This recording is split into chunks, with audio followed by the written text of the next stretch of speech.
प्यारे विद्यार्थियों, मेरे इस YouTube चैनल ते तुहाडा स्वागत है।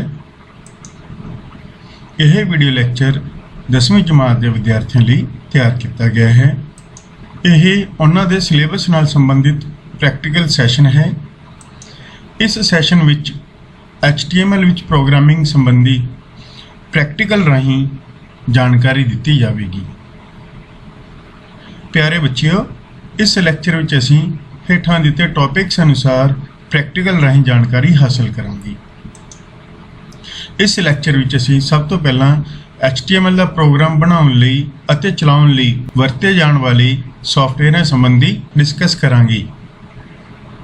फिर असीं HTML डॉक्यूमेंट या वैब पेज तैयार करना अते उसनूं चलाउण संबंधी जानकारी हासिल करांगे। फिर असीं वैब पेज विच फॉर्मेटिंग करन दे वख-वख टैग्स संबंधी डिस्कशन करांगे। फिर वैब पेजां विच वख-वख किस्मां दी लिस्टां बनाउणा सिखांगे। फिर वैब पेज विच असीं तस्वीरां दी वरतों किवें कर सकदे हां उस संबंधी चर्चा करांगे। अंत विच असीं वैब पेज विच टेबल्स उपर काम करन संबंधी डिस्कशन करांगे। आओ इन्हां सारे टॉपिक्स नूं असीं प्रैक्टिकल राहीं करके देखिए। प्रैक्टिकल शुरू करने तो पहला कुछ पॉइंट जो तुहानूं पता होने चाहिए हैं HTML नाल संबंधित उन्हां बारे असीं डिस्कस करते हैं। HTML संबंधी जिवें कि तुहानूं पाठ 2 HTML फंडामेंटल्स विच दस्सिया गया सी कि HTML दी वरतों वैब पेज बनाउण लई कीती जांदी है। वैब पेजां दे समूह तो वैबसाइट बनती है। उदाहरण लई असीं पंजाब स्कूल सिक्ख्या बोर्ड की वैबसाइट खोली है। यही उस वैबसाइट का पहला वैब पेज है। इस उपर बहुत सारे लिंक बने हुए हैं जिन्हां उपर क्लिक करके होर वैब पेज खुल जाते हैं। प्यारे बच्चों, इन्हां वैब पेजां नूं बनाउण लई असीं HTML की वरतों करते हैं। इस तरह के पेज असीं HTML की सहायता नाल बनाउणे सिखांगे। वैब पेज देखने लई सानूं वैब ब्राउज़र की जरूरत पैंदी है। तो वैब ब्राउज़र हुंदा की है? जिवें कि तुसीं इस तो पहला पंजाब स्कूल सिक्ख्या बोर्ड का वैब पेज देखिया सी। ओह वैब पेज असीं वैब ब्राउज़र विच ओपन किया होया सी। वैब ब्राउज़र ओह प्रोग्राम हुंदे हन जिन्हां दी मदद नाल असीं अपने कंप्यूटर उपर वैब पेजां नूं खोल के देख सकते हाँ। बहुत वख-वख किस्मां दे वैब ब्राउज़र उपलब्ध हैं, जिवें कि Internet Explorer, Google Chrome, Firefox आदि। Internet Explorer window operating system का इनबिल्ट वैब ब्राउज़र है, अर्थात यह वैब ब्राउज़र हर विंडो विच पहला तो ही मौजूद हुंदा है। जदों कि गूगल क्रोम, फायरफॉक्स, ओपेरा आदि यह सारे वैब ब्राउज़र असीं इंटरनेट तो डाउनलोड करके इंस्टॉल करते हाँ। भाव कंप्यूटर विच इन्हां नूं स्पैशल वखरे तौर ते ऐड करना पैंदा है। यही कुछ महत्वपूर्ण वैब ब्राउज़रां दे आइकॉन तुहानूं दर्शाए गए हैं। यह पहला जो आइकॉन है गूगल क्रोम नूं दर्शाउंदा है। तुसीं आइकॉन देख के ही उस वैब ब्राउज़र की पहचान करनी सीखनी है। यही इंटरनेट एक्सप्लोरर नूं दर्शाउंदा है। यही मोजिला फायरफॉक्स नूं दर्शाउंदा है। यही सफारी वैब ब्राउज़र नूं दर्शाउंदा है। जदों असीं गूगल क्रोम वैब ब्राउज़र खोलांगे तां ओह इस तरह नज़र आवेगा। यही गूगल क्रोम वैब ब्राउज़र नूं ओपन करके तुहानूं दर्शाया गया है। वैब पेज बनाउण लई सानूं टैक्सट एडिटर की वरतों करनी पैंदी है। टैक्सट एडिटर ओह प्रोग्राम हुंदा है जिस विच असीं सधारण टैक्सट टाइप कर सकते हाँ। वैब पेज बनाउण लई असीं कोई भी टैक्सट एडिटर वरत सकते हाँ। उदाहरण लई notepad, notepad plus plus, HTML editor आदि। इन्हां विचों नोटपैड जो एडिटर है वह विंडो का ਇਨਬਿਲਟ ਭਾਗ ਹੈ, ਭਾਵ ਇਹ ਟੈਕਸਟ ਐਡੀਟਰ ਵਿੰਡੋ ਵਿੱਚ ਪਹਿਲਾਂ ਤੋਂ ਹੀ ਮੌਜੂਦ ਹੁੰਦਾ ਹੈ, ਜਦੋਂ ਕਿ ਇਹ ਬਾਕੀ ਜੋ ਟੈਕਸਟ ਐਡੀਟਰ ਹਨ ਉਹਨਾਂ ਨੂੰ ਅਸੀਂ ਇੰਟਰਨੈਟ ਤੋਂ ਡਾਊਨਲੋਡ ਕਰਕੇ ਆਪਣੇ ਕੰਪਿਊਟਰ ਵਿੱਚ ਐਡ ਕਰ ਸਕਦੇ ਹਾਂ।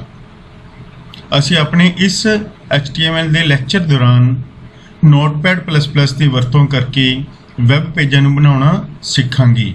Notepad++ ਅਤੇ Notepad ਦੇਖਣ ਵਿੱਚ ਆਲਮੋਸਟ ਇੱਕੋ ਜਿਹੇ ਹਨ। ਦੋਵਾਂ ਵਿੱਚ ਪ੍ਰੋਗਰਾਮ ਬਣਾਉਣ ਵਿੱਚ ਕੋਈ ਅੰਤਰ ਨਹੀਂ।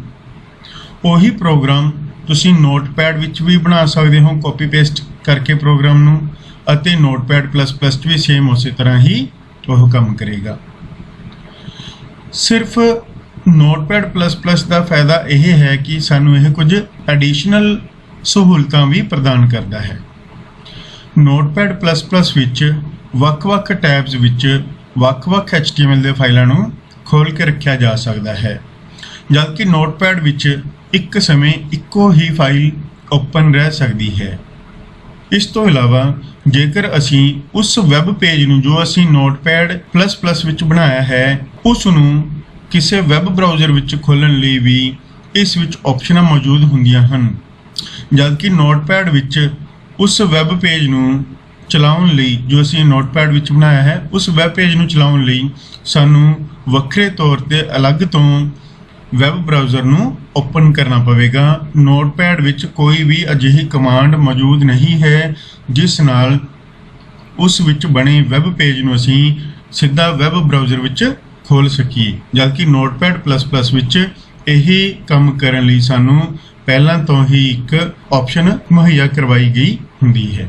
ਇਸ ਲਈ ਅਸੀਂ Notepad++ ਨੂੰ ਆਪਣੀਆਂ ਇਹਨਾਂ ਉਦਾਹਰਨਾਂ ਵਿੱਚ ਵਰਤਾਂਗੇ ਤਾਂ ਜੋ ਤੁਹਾਨੂੰ ਉਹਨਾਂ ਉੱਪਰ HTML ਫਾਈਲਾਂ ਉੱਪਰ ਕੰਮ ਕਰਨਾ ਅਤੇ ਉਹਨਾਂ ਨੂੰ ਚਲਾਉਣਾ ਸੌਖਾ ਹੋ ਜਾਵੇ। Notepad++ ਇੱਕ ਅਜਿਹਾ ਟੈਕਸਟ ਐਡੀਟਰ ਹੈ ਜੋ ਤੁਸੀਂ ਫ੍ਰੀਲੀ ਬਿਨਾਂ ਕਿਸੇ ਖਰਚੇ ਦੇ ਨੈੱਟ ਤੋਂ ਇੰਟਰਨੈਟ ਤੋਂ ਡਾਊਨਲੋਡ ਕਰ ਸਕਦੇ ਹੋ ਅਤੇ ਬਿਨਾਂ ਕੋਈ ਲਾਇਸੈਂਸ ਪਰਚੇਜ਼ ਕੀਤੇ, ਬਿਨਾਂ ਕੋਈ ਪੇਮੈਂਟ ਦਿੱਤੇ ਉਸ ਨੂੰ ਵਰਤ ਸਕਦੇ ਹੋ। ਇਹ ਹੈ Notepad ਦਾ ਆਈਕਨ ਅਤੇ ਇਹ ਹੈ Notepad++ ਦਾ ਆਈਕਨ। ਆਓ ਹੁਣ ਅਸੀਂ ਦੇਖਦੇ ਹਾਂ ਕਿਸ ਤਰ੍ਹਾਂ ਅਸੀਂ Notepad++ ਨੂੰ ਇੰਟਰਨੈਟ ਤੋਂ ਡਾਊਨਲੋਡ ਕਰਾਂਗੇ ਅਤੇ ਕੰਪਿਊਟਰ ਵਿੱਚ ਇੰਸਟਾਲ ਕਰਾਂਗੇ। ਆਓ ਦੇਖਦੇ ਹਾਂ ਅਸੀਂ Notepad++ ਨੂੰ ਕਿਵੇਂ ਡਾਊਨਲੋਡ ਅਤੇ ਇੰਸਟਾਲ ਕਰਾਂਗੇ। ਸਭ ਤੋਂ ਪਹਿਲਾਂ ਅਸੀਂ Google Chrome ਜਾਂ ਕਿਸੇ ਵੀ ਵੈਬ ਬਰਾਊਜ਼ਰ ਨੂੰ ਕਲਿੱਕ ਕਰਕੇ ਓਪਨ ਕਰਾਂਗੇ, ਜਿਵੇਂ ਕਿ ਅਸੀਂ Google Chrome ਨੂੰ ਓਪਨ ਕੀਤਾ ਹੈ।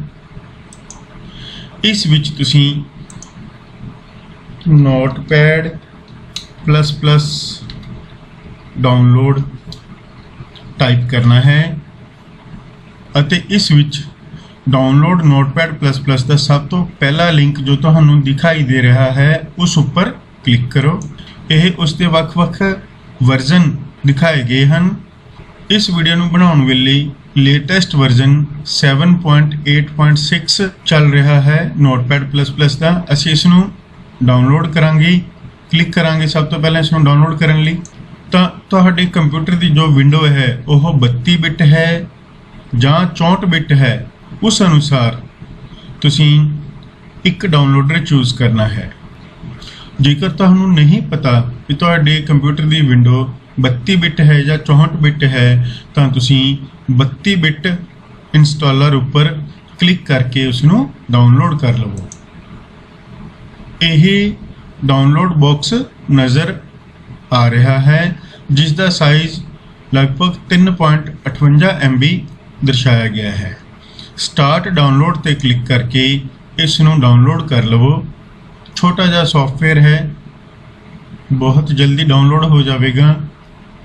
ਹੁਣ ਅਸੀਂ ਉਸ ਲੋਕੇਸ਼ਨ ਨੂੰ ਓਪਨ ਕਰਾਂਗੇ ਜਿੱਥੇ ਇਹ ਡਾਊਨਲੋਡ ਹੋਇਆ ਹੈ। ਜਿਸ ਲੋਕੇਸ਼ਨ ਉੱਪਰ ਤੁਹਾਡੀ ਉਹ ਡਾਊਨਲੋਡ ਫਾਈਲ ਡਾਊਨਲੋਡ ਹੋਈ ਹੈ ਉਸ ਲੋਕੇਸ਼ਨ ਉੱਪਰ ਜਾ ਕੇ ਤੁਸੀਂ ਉਸ ਫਾਈਲ ਨੂੰ ਡਬਲ ਕਲਿੱਕ ਕਰਕੇ ਓਪਨ ਕਰ ਲਵੋ। ਸੈਟਅਪ ਵਿਜ਼ਾਰਡ ਸ਼ੁਰੂ ਹੋ ਜਾਵੇਗਾ। ਇਸ ਵਿੱਚ ਸਭ ਤੋਂ ਪਹਿਲਾਂ ਲੈਂਗੁਏਜ ਦੀ ਚੋਣ ਕਰਨੀ ਹੈ। ਅਸੀਂ ਇੰਗਲਿਸ਼ ਲੈਂਗੁਏਜ ਹੀ रखनी है, फिर ओके ऊपर क्लिक करना है। सेटअप विजार्ड ओपन हो गया। नैक्सट बटन पे क्लिक करो। यह लाइसेंस एग्रीमेंट है, आई एग्री ऊपर क्लिक करो। यह उस लोकेशन नूं दर्शा रहा है जिथे तुहाडा यह सॉफ्टवेयर इंस्टॉल होने तो बाद अपने फाइलों नूं स्टोर करेगा। नैक्सट ऊपर क्लिक करो। यह ਵੱਖ-ਵੱਖ ऑप्शंस हैं जो तुहानू इंस्टॉलेशन नाल संबंधित पूछिया गईयां हैं। कोई भी ऑप्शन बदलने की जरूरत नहीं है। डिफॉल्ट ऑप्शनों की वरतों करते हुए नैक्सट ऊपर क्लिक करो। जेकर तुसी डेस्कटॉप उपर इसका शॉर्टकट बना के रखना चाहते हो तो इस ऑप्शन पर क्लिक करो। इस ऑप्शन उपर टिक करन नाल क्लिक करन नाल इस सॉफ्टवेयर का एक शॉर्टकट आइकॉन तुहाडे डेस्कटॉप उपर अपने आप बन जाएगा।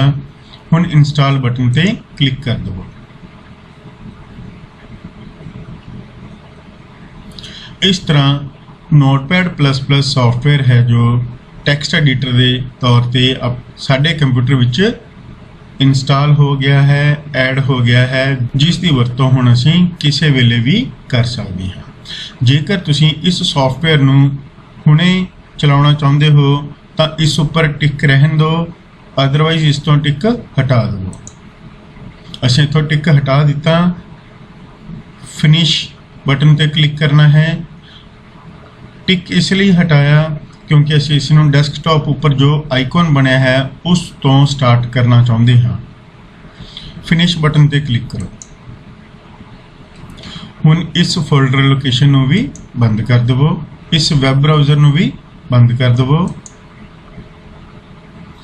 ये देखो तुहाडे कोल डेस्कटॉप उपर नोटपैड++ का एक शॉर्टकट आइकॉन बन चुका है।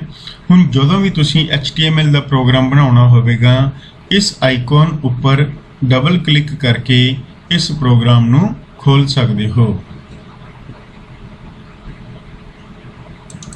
असीं डबल क्लिक किया ਅਤੇ ਇਹ नोटपैड का प्रोग्राम खुल गया।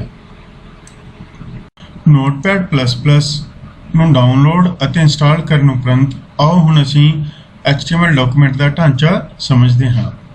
जिवें कि असीं पार्ट दूजे के वीडियो लैक्चर विच डिस्कस किया सी, HTML का हरेक डॉक्यूमेंट दो भागों में वंडिया गया हुंदा है। पहला भाग हैड भाग कहलांदा है ਅਤੇ दूजा भाग बॉडी भाग अखवाउंदा है।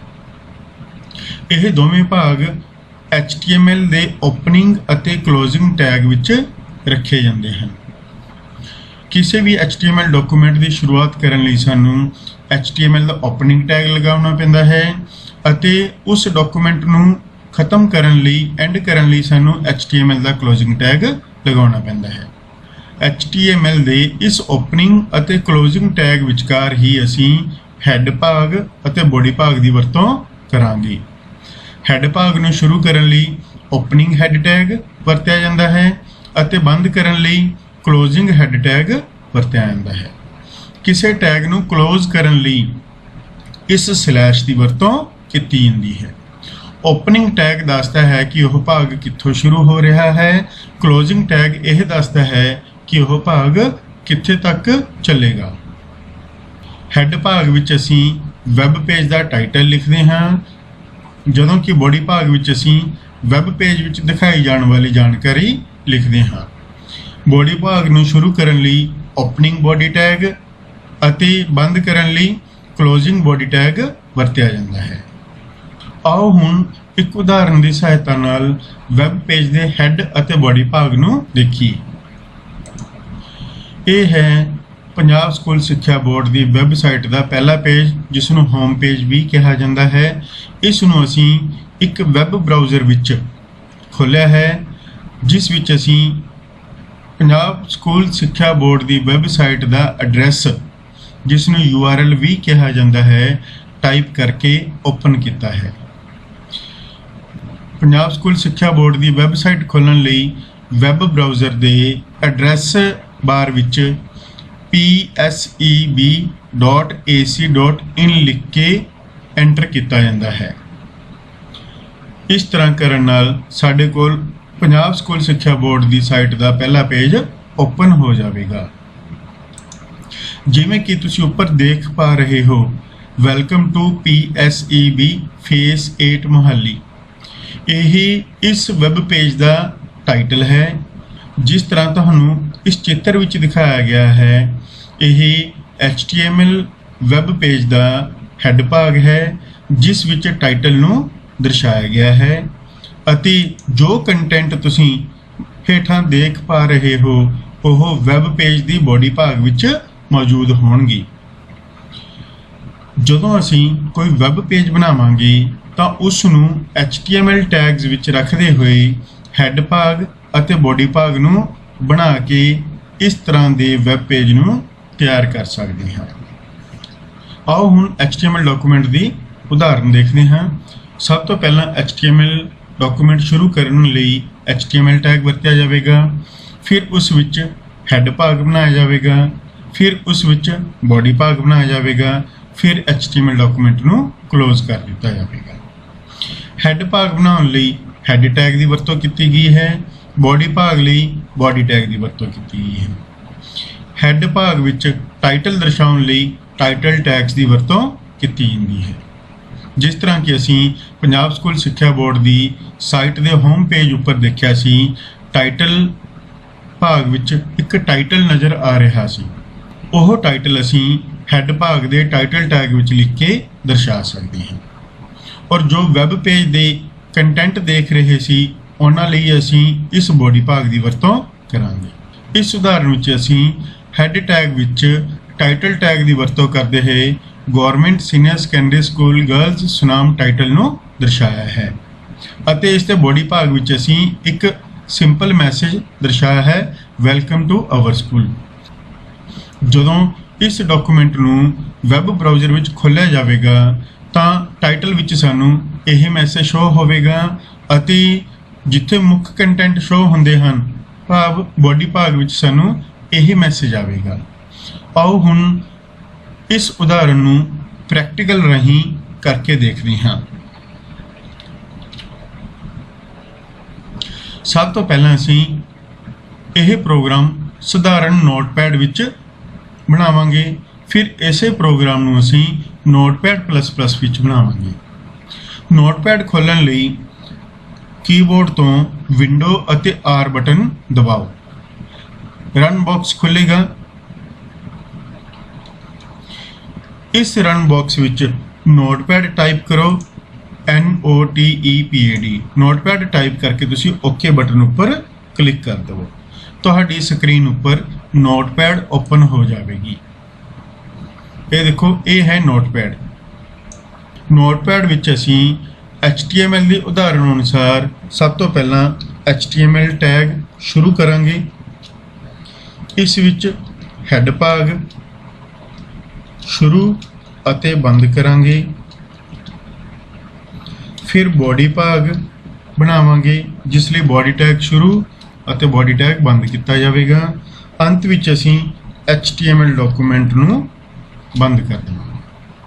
ਪਿਆਰੇ ਵਿਦਿਆਰਥੀਓ, ਜੇ ਤੁਹਾਨੂੰ ਨੋਟਪੈਡ ਵਿੱਚ ਇਹਨਾਂ ਅੱਖਰਾਂ ਦਾ ਸਾਈਜ਼ ਛੋਟਾ ਲੱਗਦਾ ਹੈ ਤਾਂ ਤੁਸੀਂ ਫਾਰਮੈਟ ਟੈਗ ਵਿੱਚ ਫੌਂਟ ਆਪਸ਼ਨ ਦੀ ਮਦਦ ਕਰਦੇ ਹੋਏ ਇਹਨਾਂ ਅੱਖਰਾਂ ਦੇ ਸਾਈਜ਼ ਨੂੰ ਵੱਡਾ ਕਰ ਸਕਦੇ ਹੋ।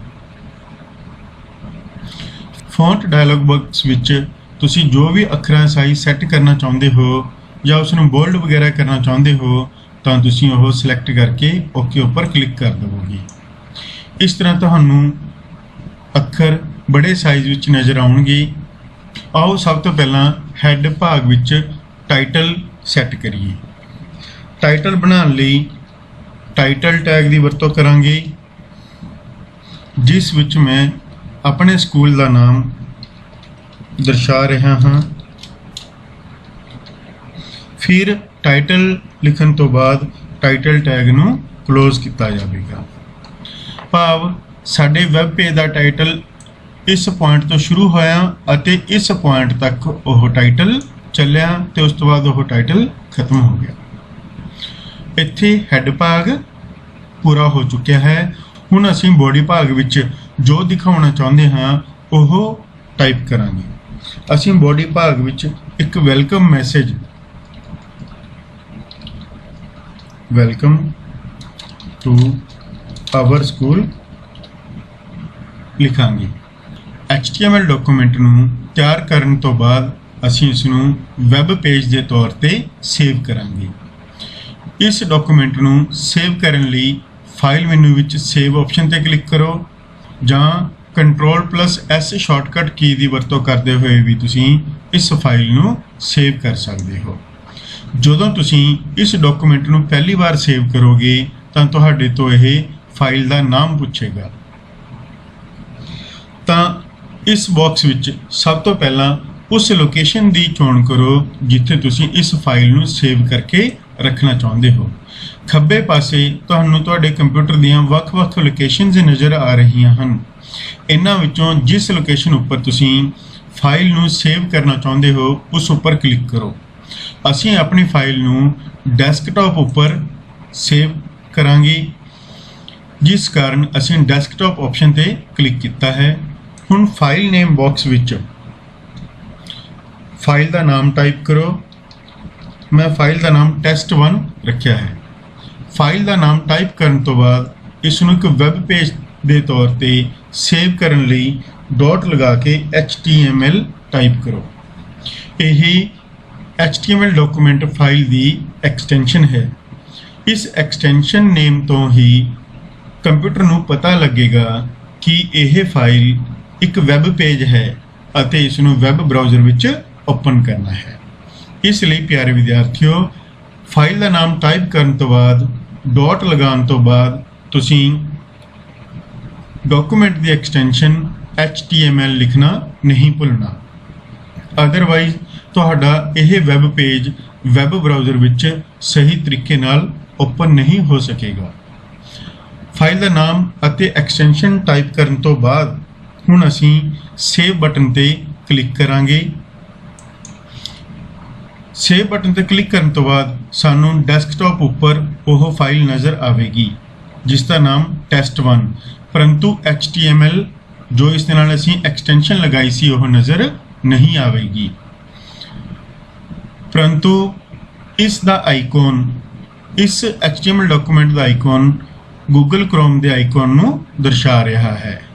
ਇਸ ਦਾ ਮਤਲਬ ਇਹ ਹੋਇਆ ਕਿ ਜਦੋਂ ਅਸੀਂ ਇਸ ਫਾਈਲ ਨੂੰ ਡਬਲ ਕਲਿੱਕ ਕਰਕੇ ਓਪਨ ਕਰਾਂਗੇ ਤਾਂ ਇਹ ਫਾਈਲ ਆਪਣੇ ਆਪ Google Chrome ਵੈਬ ਬਰਾਊਜ਼ਰ ਵਿੱਚ ਓਪਨ ਹੋ ਜਾਵੇਗੀ।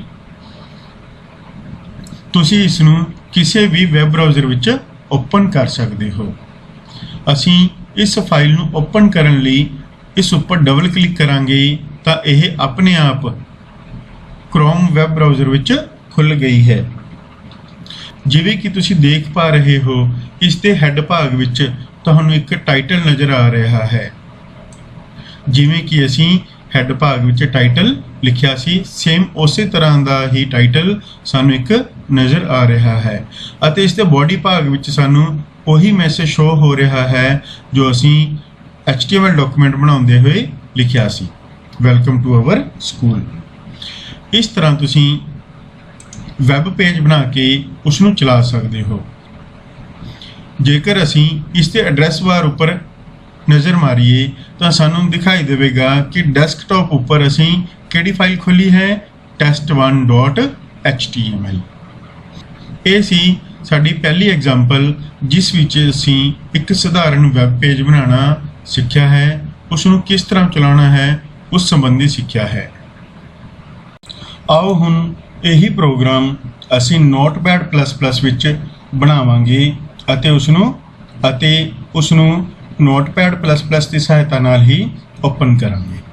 ਸਭ ਤੋਂ ਪਹਿਲਾਂ ਅਸੀਂ Notepad++ ਓਪਨ ਕਰਾਂਗੇ, ਜਿਸ ਲਈ ਅਸੀਂ ਡੈਸਕਟਾਪ ਉੱਪਰ ਜੋ ਆਈਕਨ ਬਣਿਆ ਹੈ ਉਸ ਉੱਪਰ ਡਬਲ ਕਲਿੱਕ ਕਰਾਂਗੇ। ਇਸ ਤਰ੍ਹਾਂ ਸਾਨੂੰ Notepad++ ਓਪਨ ਹੋਣ ਤੋਂ ਬਾਅਦ ਸਕਰੀਨ ਉੱਪਰ ਨਜ਼ਰ ਆਵੇਗੀ। ਅਸੀਂ ਨੋਟਪੈਡ ਵੀ ਖੋਲੀ ਹੋਈ ਹੈ ਅਤੇ Notepad++ ਵੀ ਖੋਲੀ ਹੋਈ ਹੈ। ਦੇਖਣ ਵਿੱਚ ਦੋਵੇਂ ਆਲਮੋਸਟ ਇੱਕੋ ਜਿਹੀਆਂ ਹਨ, ਸਿਰਫ ਇਸ ਵਿੱਚ ਇੱਕ ਐਕਸਟਰਾ ਟੂਲਬਾਰ ਨਜ਼ਰ ਆ ਰਹੀ ਹੈ ਜੋ ਕਿ ਸਿੰਪਲ ਨੋਟਪੈਡ ਵਿੱਚ ਨਹੀਂ ਹੈ। ਹੁਣ ਅਸੀਂ ਇਹੀ ਪ੍ਰੋਗਰਾਮ ਸੇਮ ਕਾਪੀ ਕਰਕੇ ਨੋਟਪੈਡ++ ਵਿੱਚ ਪੇਸਟ ਕਰਾਂਗੇ। ਇਸ ਵਿੱਚ ਜੋ ਅਸੀਂ ਕਾਪੀ ਕਰਨ ਤੋਂ ਬਾਅਦ ਪੇਸਟ ਕੀਤਾ ਹੈ ਉਹ ਟੈਕਸਟ ਬਹੁਤ ਛੋਟਾ ਨਜ਼ਰ ਆ ਰਿਹਾ ਹੈ। ਆਓ ਇਸ ਵਿੱਚ ਅੱਖਰਾਂ ਦਾ ਸਾਈਜ਼ ਵੱਡਾ ਕਰਨ ਦਾ ਤਰੀਕਾ ਦੇਖੀਏ। ਦੋ ਤਰੀਕਿਆਂ ਨਾਲ ਤੁਸੀਂ ਇਸ ਵਿੱਚ ਅੱਖਰਾਂ ਦਾ ਸਾਈਜ਼ ਵੱਡਾ ਕਰਕੇ ਦੇਖ ਸਕਦੇ ਹੋ। ਸਭ ਤੋਂ ਪਹਿਲੇ ਤਰੀਕੇ ਵਿੱਚ ਕੀਬੋਰਡ ਤੋਂ ਕੰਟਰੋਲ ਕੀ ਦਬਾਓ ਅਤੇ ਮਾਊਸ ਦੇ ਸਕਰੋਲ ਬਟਨ ਨੂੰ ਉੱਪਰ ਵੱਲ ਨੂੰ ਸਕਰੋਲ ਕਰੋ। ਇਸ ਤਰ੍ਹਾਂ ਜ਼ੂਮ ਕਰਕੇ ਤੁਸੀਂ ਅੱਖਰਾਂ ਦਾ ਸਾਈਜ਼ ਵੱਡਾ ਕਰਕੇ ਦੇਖ ਸਕਦੇ ਹੋ। ਦੂਜਾ ਤਰੀਕਾ ਹੈ ਬਿਨਾਂ ਜ਼ੂਮ ਕੀਤੇ ਅੱਖਰਾਂ ਦੇ ਸਾਈਜ਼ ਨੂੰ ਵੱਡਾ ਕਰਨਾ। ਇਸ ਸੈਟਿੰਗ ਲਈ ਤੁਸੀਂ ਸੈਟਿੰਗ ਮੈਨੂ ਵਿੱਚ ਜਾਣਾ ਹੈ। ਸਟਾਈਲ ਕਨਫਿਗਰੇਟਰ ਨਾਮ ਦੀ ਆਪਸ਼ਨ ਹੈ, ਉਸ ਉੱਪਰ ਕਲਿੱਕ ਕਰਨਾ ਹੈ। ਇਸ ਵਿੱਚ ਗਲੋਬਲ ਸਟਾਈਲ, ਡਿਫਾਲਟ ਸਟਾਈਲ ਅਤੇ ਇੱਥੋਂ ਅੱਖਰਾਂ ਦਾ ਸਾਈਜ਼ ਜੋ ਵੀ ਤੁਸੀਂ ਸੈੱਟ ਕਰਨਾ ਚਾਹੁੰਦੇ ਹੋ ਉਹ ਸੈੱਟ ਕਰ ਦੇਣਾ ਹੈ। ਸੇਵ ਐਂਡ ਕਲੋਜ਼ ਬਟਨ ਉੱਪਰ ਕਲਿੱਕ ਕਰੋ। ਇਸ ਤਰ੍ਹਾਂ ਅੱਖਰਾਂ ਦਾ ਸਾਈਜ਼ ਵੱਡਾ ਹੋ ਜਾਵੇਗਾ। ਜੇਕਰ ਤੁਸੀਂ ਨੋਟਪੈਡ ਦੀ ਸਕਰੀਨ ਨੂੰ ਵੱਡਾ ਕਰਨਾ ਹੈ ਤਾਂ ਤੁਸੀਂ ਮੈਕਸਿਮਾਈਜ਼ ਬਟਨ ਤੇ ਕਲਿੱਕ ਕਰ ਸਕਦੇ ਹੋ। ਅਸੀਂ ਨੋਟਪੈਡ++ ਵਿੱਚ HTML ਡਾਕੂਮੈਂਟ ਟਾਈਪ ਕਰਨ ਤੋਂ ਬਾਅਦ ਇਸ ਨੂੰ ਸੇਵ ਕਰਾਂਗੇ। ਸਾਡੀ ਫਾਈਲ ਸੇਵ ਹੈ ਜਾਂ ਨਹੀਂ ਇਸ ਚੀਜ਼ ਬਾਰੇ ਸਾਨੂੰ ਇਸ ਫਾਈਲ ਦੇ ਟੈਬ ਤੋਂ ਹੀ ਪਤਾ ਲੱਗ ਜਾਂਦਾ ਹੈ। ਜੇਕਰ ਇਸ ਟੈਬ ਉੱਪਰ ਰੈੱਡ ਕਲਰ ਦਾ ਆਈਕਨ ਸ਼ੋ ਹੋ ਰਿਹਾ ਹੈ ਤਾਂ ਇਸ ਦਾ ਮਤਲਬ ਹੈ ਸਾਡੀ ਫਾਈਲ ਸੇਵ ਨਹੀਂ ਹੈ। ਤਾਂ ਫਾਈਲ ਸੇਵ ਕਰਨ ਲਈ ਅਸੀਂ ਫਾਈਲ ਮੈਨੂ ਵਿੱਚ ਸੇਵ ਆਪਸ਼ਨ ਉੱਪਰ ਵੀ ਕਲਿੱਕ ਕਰ ਸਕਦੇ ਹਾਂ ਜਾਂ Ctrl+S ਸ਼ਾਰਟਕਟ ਕੀ ਦੀ ਮਦਦ ਨਾਲ ਵੀ ਸੇਵ ਕਰ ਸਕਦੇ ਹਾਂ ਜਾਂ ਇਸ ਟੂਲਬਾਰ ਉੱਪਰ ਮੌਜੂਦ ਇਸ ਸੇਵ ਬਟਨ ਉੱਪਰ ਵੀ ਕਲਿੱਕ ਕਰਕੇ ਆਪਣੇ ਡਾਕੂਮੈਂਟ ਨੂੰ ਸੇਵ ਕਰ ਸਕਦੇ ਹਾਂ। ਤਿੰਨਾਂ ਵਿੱਚੋਂ ਕੋਈ ਵੀ ਤਰੀਕੇ ਨਾਲ ਤੁਸੀਂ ਫਾਈਲ ਨੂੰ ਸੇਵ ਕਰ ਸਕਦੇ ਹਾਂ। ਟੂਲਬਾਰ ਉੱਪਰ ਸੇਵ ਬਟਨ ਉੱਪਰ ਕਲਿੱਕ ਕੀਤਾ, ਸੇਵ ਬਾਕਸ ਆਵੇਗਾ। ਇਸ ਬਾਕਸ ਵਿੱਚ ਜਿਸ ਲੋਕੇਸ਼ਨ ਤੇ ਤੁਸੀਂ ਫਾਈਲ ਸੇਵ ਕਰਨੀ ਹੈ, ਅਸੀਂ ਪਹਿਲਾਂ ਦੀ ਤਰ੍ਹਾਂ ਹੀ ਡੈਸਕਟਾਪ ਉੱਪਰ ਫਾਈਲ ਸੇਵ ਕਰ ਰਹੇ ਹਾਂ। ਉਸ ਲੋਕੇਸ਼ਨ ਦੀ ਚੋਣ ਕੀਤੀ ਜਿਸ ਉੱਪਰ ਫਾਈਲ ਨੂੰ ਸੇਵ ਕਰਨਾ ਹੈ। ਫਿਰ ਫਾਈਲ ਦਾ ਨਾਮ ਟਾਈਪ ਕਰਨਾ ਹੈ। ਇਸ ਫਾਈਲ ਨੂੰ ਅਸੀਂ ਨਾਮ ਦੇ ਰਹੇ ਹਾਂ test2 ਡਾਟ। ਉਸੇ ਤਰ੍ਹਾਂ ਤੁਸੀਂ ਐਕਸਟੈਂਸ਼ਨ ਹੈ ਜੋ ਇਸ ਡਾਕੂਮੈਂਟ ਦੀ ਉਹ ਲਗਾਉਣੀ ਨਹੀਂ ਭੁੱਲਣੀ। ਫਾਈਲ ਦਾ ਨਾਮ ਦੇਣ ਤੋਂ ਬਾਅਦ ਡਾਟ ਲਗਾ ਕੇ HTML ਫਾਈਲ ਐਕਸਟੈਂਸ਼ਨ ਸੈੱਟ ਕਰੋ ਅਤੇ ਸੇਵ ਬਟਨ ਉੱਪਰ ਕਲਿੱਕ ਕਰੋ। ਸੇਵ ਬਟਨ ਉੱਪਰ ਕਲਿੱਕ ਕਰਦੇ ਸਾਰ ਤੁਹਾਨੂੰ HTML ਦੇ ਟੈਗਸ ਇੱਕ ਅਲੱਗ ਰੰਗ ਵਿੱਚ ਦਿਖਾਈ ਦੇਣਗੇ ਅਤੇ ਸਿੰਪਲ ਟੈਕਸਟ ਹੈ ਜੋ ਉਹ ਅਲੱਗ ਰੰਗ ਵਿੱਚ ਦਿਖਾਈ ਦੇਵੇਗਾ। HTML ਦੇ ਸਾਰੇ ਟੈਗ ਇਸ ਵਿੱਚ ਬਲੂ ਕਲਰ ਵਿੱਚ ਦਿਖਾਈ ਦੇਣਗੇ, ਜਦਕਿ ਸਿੰਪਲ ਨੋਟਪੈਡ ਵਿੱਚ ਇਸ ਤਰ੍ਹਾਂ ਅੱਖਰਾਂ ਦੀ ਜਾਂ ਟੈਗ ਦੀ ਜੋ ਡਿਫਰੈਂਸ਼ੀਏਸ਼ਨ ਹੈ ਰੰਗ ਨਾਲ ਨਹੀਂ ਕੀਤੀ ਜਾ ਸਕਦੀ। ਆਓ ਹੁਣ ਇਸ ਨੂੰ ਵੈਬ ਬਰਾਊਜ਼ਰ ਵਿੱਚ ਓਪਨ ਕਰਨਾ ਸਿੱਖਦੇ ਹਾਂ। ਇਸ HTML ਡਾਕੂਮੈਂਟ ਨੂੰ ਵੈਬ ਬਰਾਊਜ਼ਰ ਵਿੱਚ ਓਪਨ ਕਰਨ ਲਈ ਸਾਨੂੰ ਡੈਸਕਟਾਪ ਉੱਪਰ ਜਾਣ ਦੀ ਜ਼ਰੂਰਤ ਨਹੀਂ ਪੈਂਦੀ। ਜਿਵੇਂ ਕਿ ਪਹਿਲਾਂ ਵੀ ਤੁਹਾਨੂੰ ਦੱਸਿਆ ਸੀ ਕਿ ਨੋਟਪੈਡ++ ਵਿੱਚ ਅਸੀਂ ਵੈਬ ਪੇਜ ਬਣਾਉਣ ਤੋਂ ਬਾਅਦ ਨੋਟਪੈਡ++ ਵਿੱਚੋਂ ਹੀ ਇਸ ਡਾਕੂਮੈਂਟ ਨੂੰ ਵੈਬ ਬਰਾਊਜ਼ਰ ਵਿੱਚ ਓਪਨ ਕਰ ਸਕਦੇ ਹਾਂ।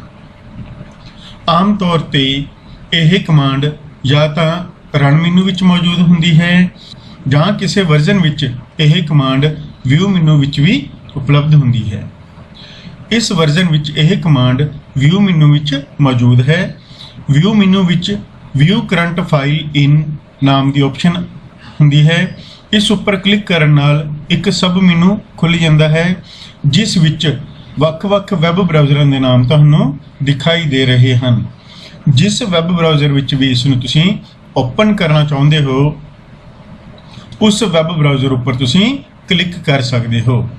ਇਹ ਦੇਖੋ ਵਿਊ ਮੈਨੂ, ਵਿਊ ਕਰੰਟ ਫਾਈਲ ਇਨ। ਜਿਸ ਬਰਾਊਜ਼ਰ ਵਿੱਚ ਤੁਸੀਂ ਇਸ HTML ਡਾਕੂਮੈਂਟ ਨੂੰ ਖੋਲ੍ਹਣਾ ਚਾਹੁੰਦੇ ਹੋ ਉਸ ਬਰਾਊਜ਼ਰ ਉੱਪਰ ਕਲਿੱਕ ਕਰੋ।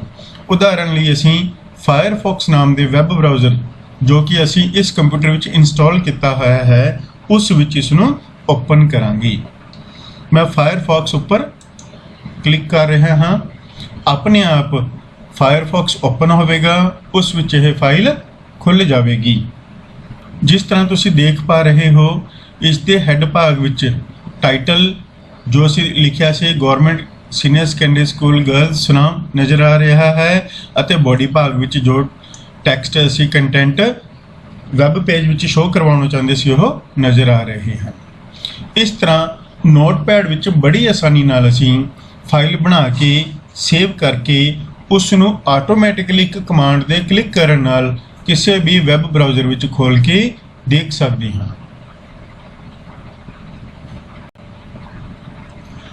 HTML ਫਾਈਲ ਦੀ ਸਿੰਪਲ ਉਦਾਹਰਨ ਦੇਖਣ ਤੋਂ ਬਾਅਦ ਆਓ ਹੁਣ ਉਸ ਵਿੱਚ ਵਰਤੇ ਜਾਣ ਵਾਲੇ ਕੁਝ ਸਧਾਰਨ ਟੈਗ ਸੰਬੰਧੀ ਜਾਣਕਾਰੀ ਹਾਸਲ ਕਰਦੇ ਹਾਂ।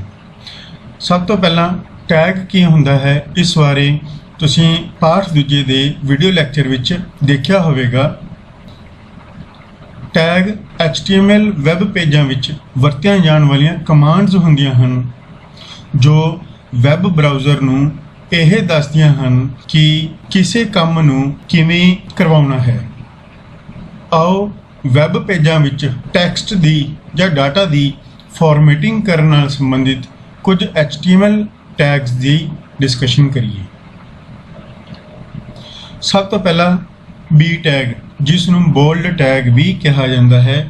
ਟੈਕਸਟ ਨੂੰ ਬੋਲਡ ਕਰਨ ਲਈ, ਡਾਰਕ ਜਾਂ ਗੂੜਾ ਕਰਨ ਲਈ ਅਸੀਂ ਇਸ ਕਮਾਂਡ ਦੀ ਵਰਤੋਂ ਕਰਾਂਗੇ। ਇਟੈਲਿਕ ਟੈਗ ਜਿਸ ਨੂੰ I ਨਾਲ ਰਿਪਰੈਜ਼ੈਂਟ ਕੀਤਾ ਜਾਂਦਾ ਹੈ। ਟੈਗ ਲਗਾਉਣ ਲਈ ਜਿਵੇਂ ਕਿ ਤੁਹਾਨੂੰ ਪਤਾ ਹੀ ਹੈ ਅਸੀਂ ਐਂਗਲ ਬ੍ਰੈਕਟਾਂ ਦੀ ਵਰਤੋਂ ਕਰਦੇ ਹਾਂ। ਅੰਡਰਲਾਈਨ ਟੈਗ U ਨਾਲ ਦਰਸਾਇਆ ਜਾਵੇਗਾ। ਸਟ੍ਰਾਈਕ ਥਰੂ ਮੀਨਸ ਕਿਸੇ ਲਿਖੇ ਗਏ ਸ਼ਬਦ ਦੇ ਵਿਚਕਾਰ ਦੀ ਇੱਕ ਲਾਈਨ ਸਟ੍ਰਾਈਕ ਥਰੂ ਅਖਵਾਉਂਦੀ ਹੈ, ਜਿਸ ਲਈ ਅਸੀਂ HTML ਵੈਬ ਪੇਜ ਵਿੱਚ ਇਸ ਟੈਗ ਦੀ ਵਰਤੋਂ ਕਰਾਂਗੇ। SUP ਸੁਪਰਸਕ੍ਰਿਪਟ ਲਈ ਹੈ, ਕਿਸੇ ਵੈਲਿਊ ਦੀ ਪਾਵਰ ਦਰਸਾਉਣ ਲਈ ਜਾਂ ਕਿਸੇ ਅੱਖਰ ਦੇ ਉੱਪਰ ਕੋਈ ਅੱਖਰ ਪਾਵਰ ਦੇ ਤੌਰ ਤੇ ਦਰਸਾਉਣ ਲਈ ਅਸੀਂ ਇਸ ਟੈਗ ਦੀ ਵਰਤੋਂ ਕਰਾਂਗੇ। ਕਿਸੇ ਅੱਖਰ ਦੇ ਪੈਰ ਵਿੱਚ ਕੋਈ ਅੱਖਰ ਦਰਸਾਉਣਾ ਹੈ ਤਾਂ ਉਸ ਲਈ ਅਸੀਂ SUB ਟੈਗ ਜਿਸ ਨੂੰ ਸਬਸਕ੍ਰਿਪਟ ਟੈਗ ਵੀ ਕਿਹਾ ਜਾਂਦਾ ਹੈ ਦੀ ਵਰਤੋਂ ਕਰਾਂਗੇ। BR ਇਸ ਟੈਗ ਦੀ ਵਰਤੋਂ ਲਾਈਨ ਬਦਲਣ ਲਈ ਜਾਂ ਲਾਈਨ ਨੂੰ ਬ੍ਰੇਕ ਕਰਨ ਲਈ ਕੀਤੀ ਜਾਵੇਗੀ।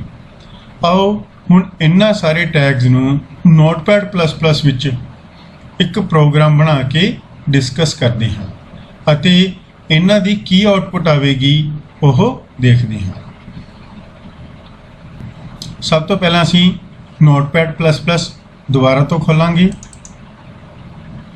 ਇਹ ਸਾਨੂੰ ਪਹਿਲਾਂ ਤੋਂ ਹੀ ਜੋ ਅਸੀਂ ਫਾਈਲ ਬਣਾਈ ਸੀ ਉਹ ਨਜ਼ਰ ਆਵੇਗੀ।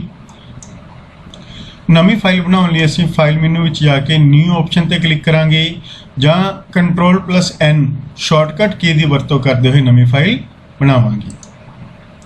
ਇਸ ਤਰ੍ਹਾਂ ਇੱਕ ਨਵਾਂ ਟੈਬ ਓਪਨ ਹੋ ਜਾਵੇਗਾ ਜਿਵੇਂ ਕਿ ਤੁਸੀਂ ਦੇਖ ਪਾ ਰਹੇ ਹੋ, ਜਿਸ ਦਾ ਨਾਮ new1 ਹੈ ਔਰ ਜੋ ਇਸ ਵਿੱਚ ਪਹਿਲਾਂ ਫਾਈਲ ਬਣੀ ਹੋਈ ਸੀ ਉਹ ਇਸ ਤੋਂ ਪਹਿਲਾਂ ਵਾਲੇ ਟੈਬ ਵਿੱਚ ਮੌਜੂਦ ਹੈ। ਜਿਵੇਂ ਅਸੀਂ test2.html ਤੇ ਕਲਿੱਕ ਕਰਾਂਗੇ ਤਾਂ ਸਾਨੂੰ ਉਹ ਫਾਈਲ ਨਜ਼ਰ ਆਵੇਗੀ। ਜੇ ਅਸੀਂ new1 ਫਾਈਲ ਜੋ ਅਸੀਂ ਹੁਣੀ ਨਵੀਂ ਬਣਾਈ ਹੈ ਉਸ ਉੱਪਰ ਕਲਿੱਕ ਕਰਾਂਗੇ ਤਾਂ ਸਾਨੂੰ ਆਪਣੀ ਨਵੀਂ ਫਾਈਲ ਨਜ਼ਰ ਆਵੇਗੀ। ਇਸ ਤਰ੍ਹਾਂ ਤੁਸੀਂ ਨੋਟਪੈਡ++ ਵਿੱਚ ਇੱਕ ਸਮੇਂ ਇੱਕ ਤੋਂ ਵੱਧ ਫਾਈਲਾਂ ਖੋਲ੍ਹ ਕੇ ਉਹਨਾਂ ਉੱਪਰ ਵੀ ਕੰਮ ਕਰ ਸਕਦੇ ਹੋ, ਪਰੰਤੂ ਇਹ ਆਪਸ਼ਨ ਸਧਾਰਨ ਨੋਟਪੈਡ ਵਿੱਚ ਮੌਜੂਦ ਨਹੀਂ ਹੁੰਦੀ। ਉਸ ਵਿੱਚ ਅਸੀਂ ਕੇਵਲ ਇੱਕ ਸਮੇਂ ਤੇ ਇੱਕ ਹੀ ਫਾਈਲ ਨੂੰ ਓਪਨ ਕਰਕੇ ਉਸ ਵਿੱਚ ਕੰਮ ਕਰ ਸਕਦੇ ਹਾਂ। ਨੋਟਪੈਡ++ ਵਿੱਚ ਜਿਸ ਫਾਈਲ ਉੱਪਰ ਵੀ ਅਸੀਂ ਕੰਮ ਕਰਨਾ ਹੋਊਗਾ ਉਸ ਉੱਪਰ ਕਲਿੱਕ ਕਰਕੇ ਉਸ ਉੱਪਰ ਕੰਮ ਕਰ ਸਕਾਂਗੇ ਅਤੇ ਇੱਕ ਸਮੇਂ ਵਿੱਚ ਇੱਕ ਤੋਂ ਵੱਧ ਫਾਈਲਾਂ ਨਾਲ ਕੰਮ ਕਰਦੇ ਹੋਏ ਆਪਣੇ ਵੈਬ ਪੇਜ ਬਣਾ ਸਕਾਂਗੇ। ਆਓ ਸਭ ਤੋਂ ਪਹਿਲਾਂ ਅਸੀਂ HTML ਡਾਕੂਮੈਂਟ ਦਾ ਬੇਸਿਕ ਢਾਂਚਾ ਹੈ ਜੋ ਸਟਰਕਚਰ ਹੈ ਉਸ ਨੂੰ ਟਾਈਪ ਕਰੀਏ। ਸਭ ਤੋਂ ਪਹਿਲਾਂ HTML ਟੈਗ ਲਿਖਿਆ ਜਾਵੇਗਾ। ਇਸ ਵਿੱਚ ਹੈਡ ਟੈਗ ਸ਼ੁਰੂ ਅਤੇ ਹੈਡ ਟੈਗ ਬੰਦ ਕਰ ਦਿੱਤਾ ਜਾਵੇਗਾ। ਫਿਰ ਬॉडी टैग शुरू ਅਤੇ बॉडी टैग ਬੰਦ ਕਰ ਦਿੱਤਾ ਜਾਵੇਗਾ। और HTML डॉक्यूमेंट ਦਾ ਅੰਤ ਕਰਨ ਲਈ HTML ਟੈਗ ਨੂੰ ਵੀ ਕਲੋਜ਼ ਕਰ ਦਿੱਤਾ ਜਾਵੇਗਾ।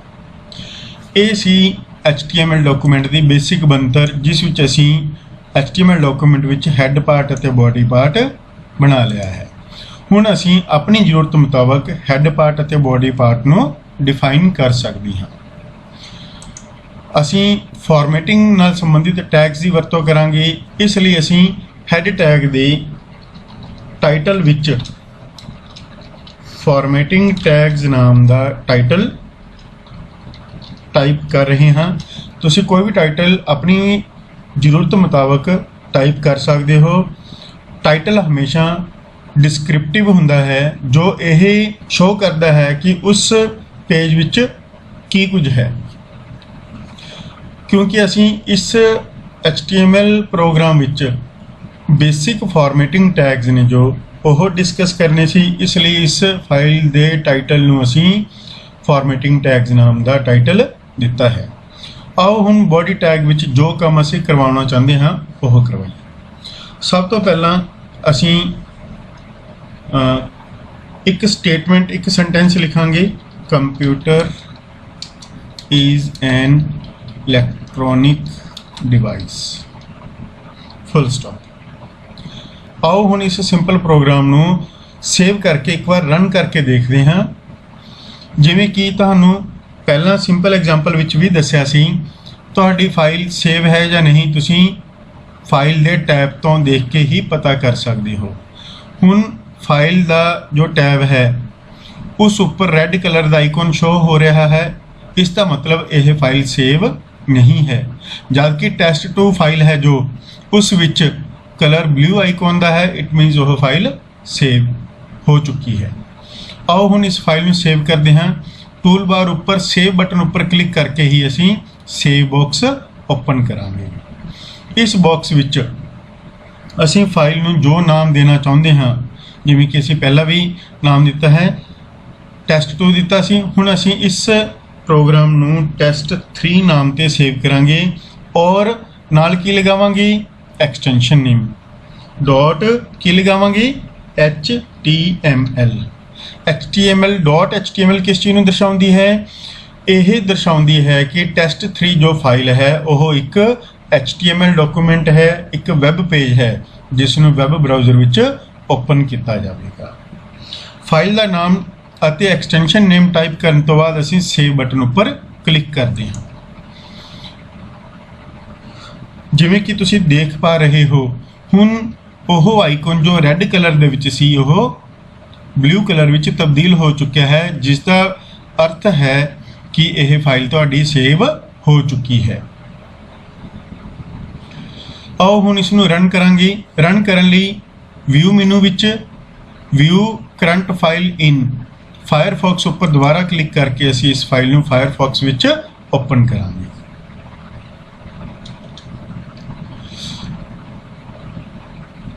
वैब ब्राउज़र के टैब विच टाइटल विच तुहानू फॉर्मेटिंग टैग्स नाम का टाइटल शो हो रहा है, जो कि असी हैड पार्ट विच लिखिया सी, अते बॉडी पार्ट विच लिखी हुई लाइन सानू इसके कंटेंट के तौर पर नज़र आ रही है।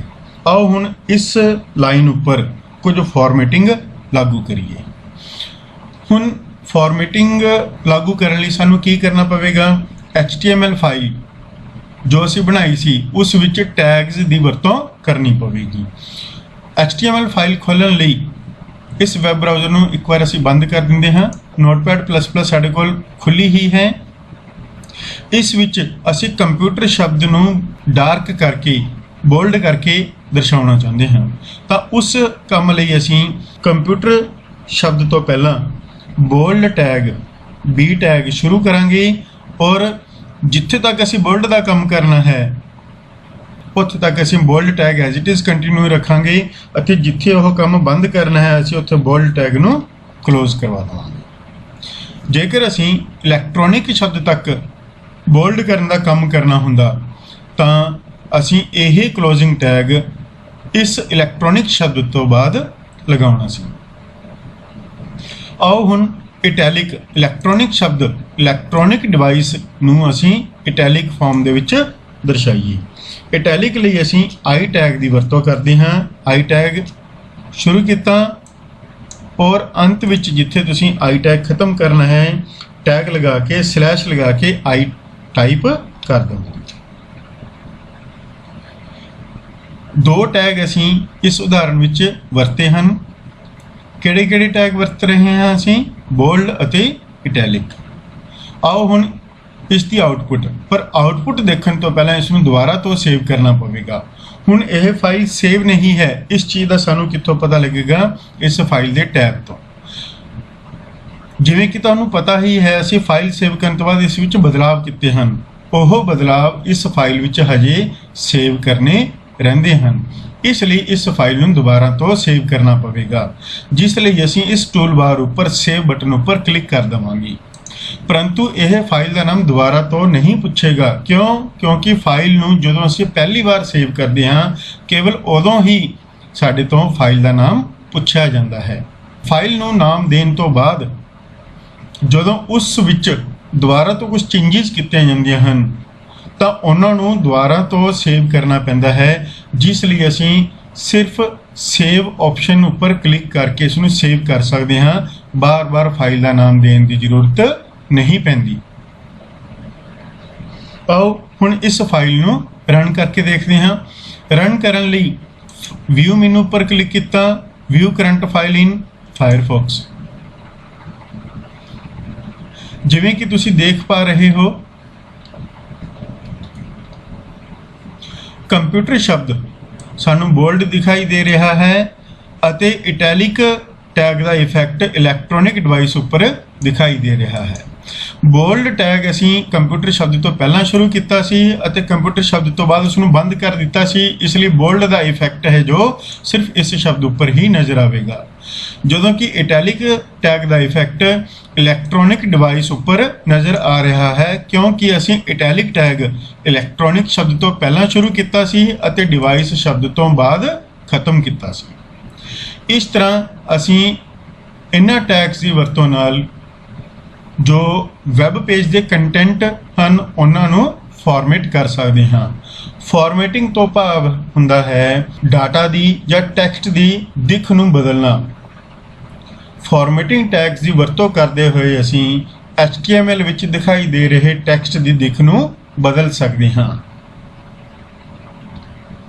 ਆਓ ਹੁਣ ਅਸੀਂ ਕੁਝ ਹੋਰ ਟੈਗਸ ਦੀ ਵਰਤੋਂ ਕਰਦੇ ਹੋਏ ਵੈਬ ਪੇਜ ਵਿੱਚ ਉਦਾਹਰਨ ਸਹਿਤ ਦੇਖਦੇ ਹਾਂ।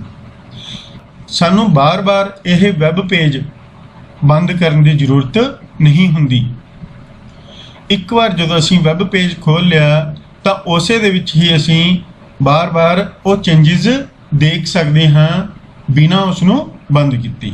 ਆਓ ਹੁਣ ਇਸ ਚੀਜ਼ ਨੂੰ ਵੀ ਅਸੀਂ ਸਮਝਦੇ ਹਾਂ ਕਿਸ ਤਰ੍ਹਾਂ ਅਸੀਂ ਇਹ ਕਰ ਸਕਦੇ ਹਾਂ।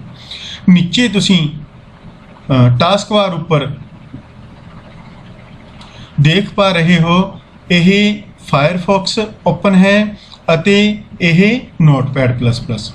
ਜਿਸ ਆਈਕਨ ਉੱਪਰ ਕਲਿੱਕ ਕਰੋਗੇ ਉਹ ਫਾਈਲ ਤੁਹਾਨੂੰ ਨਜ਼ਰ ਆਉਣ ਲੱਗ ਜਾਵੇਗੀ। ਜੇਕਰ ਅਸੀਂ ਨੋਟਪੈਡ ਖੋਲ੍ਹਣੀ ਹੈ ਤਾਂ ਟਾਸਕ ਬਾਰ ਉੱਪਰ ਨੋਟਪੈਡ ਆਈਕਨ ਉੱਪਰ ਕਲਿੱਕ ਕਰ ਦਿਓ। ਜੇਕਰ ਅਸੀਂ ਫਾਇਰਫੌਕਸ ਖੋਲ੍ਹਣਾ ਹੈ ਤਾਂ ਫਾਇਰਫੌਕਸ ਵਾਲੇ ਆਈਕਨ ਉੱਪਰ ਕਲਿੱਕ ਕਰਕੇ ਉਸ ਨੂੰ ਦੇਖ ਸਕਦੇ ਹਾਂ। ਜਿਸ ਆਈਕਨ ਉੱਪਰ ਕਲਿੱਕ ਕਰਾਂਗੇ ਉਹ ਵਿੰਡੋ ਤੁਹਾਡੀ ਸਕਰੀਨ ਉੱਪਰ ਨਜ਼ਰ ਆਵੇਗੀ। ਹੁਣ ਅਸੀਂ ਨੋਟਪੈਡ++ ਅਤੇ ਫਾਇਰਫੌਕਸ ਦੋਵਾਂ ਨੂੰ ਹੀ ਓਪਨ ਰੱਖਦੇ ਹੋਏ ਆਪਣੀ ਐਗਜ਼ਾਮਪਲ ਨੂੰ ਅੱਗੇ ਵਧਾਵਾਂਗੇ ਅਤੇ ਦੇਖਾਂਗੇ ਕਿਵੇਂ ਬਰਾਊਜ਼ਰ ਬੰਦ ਕੀਤੇ ਬਿਨਾਂ ਅਸੀਂ ਇਹਨਾਂ ਚੇਂਜਸ ਨੂੰ ਵੈਬ ਬਰਾਊਜ਼ਰ ਵਿੱਚ ਦੇਖ ਸਕਦੇ ਹਾਂ। ਅਸੀਂ ਇੱਕ ਹੋਰ ਸੈਂਟੈਂਸ ਲਿਖਦੇ ਹਾਂ, ਇਹ computer consists of two parts, hardware and software।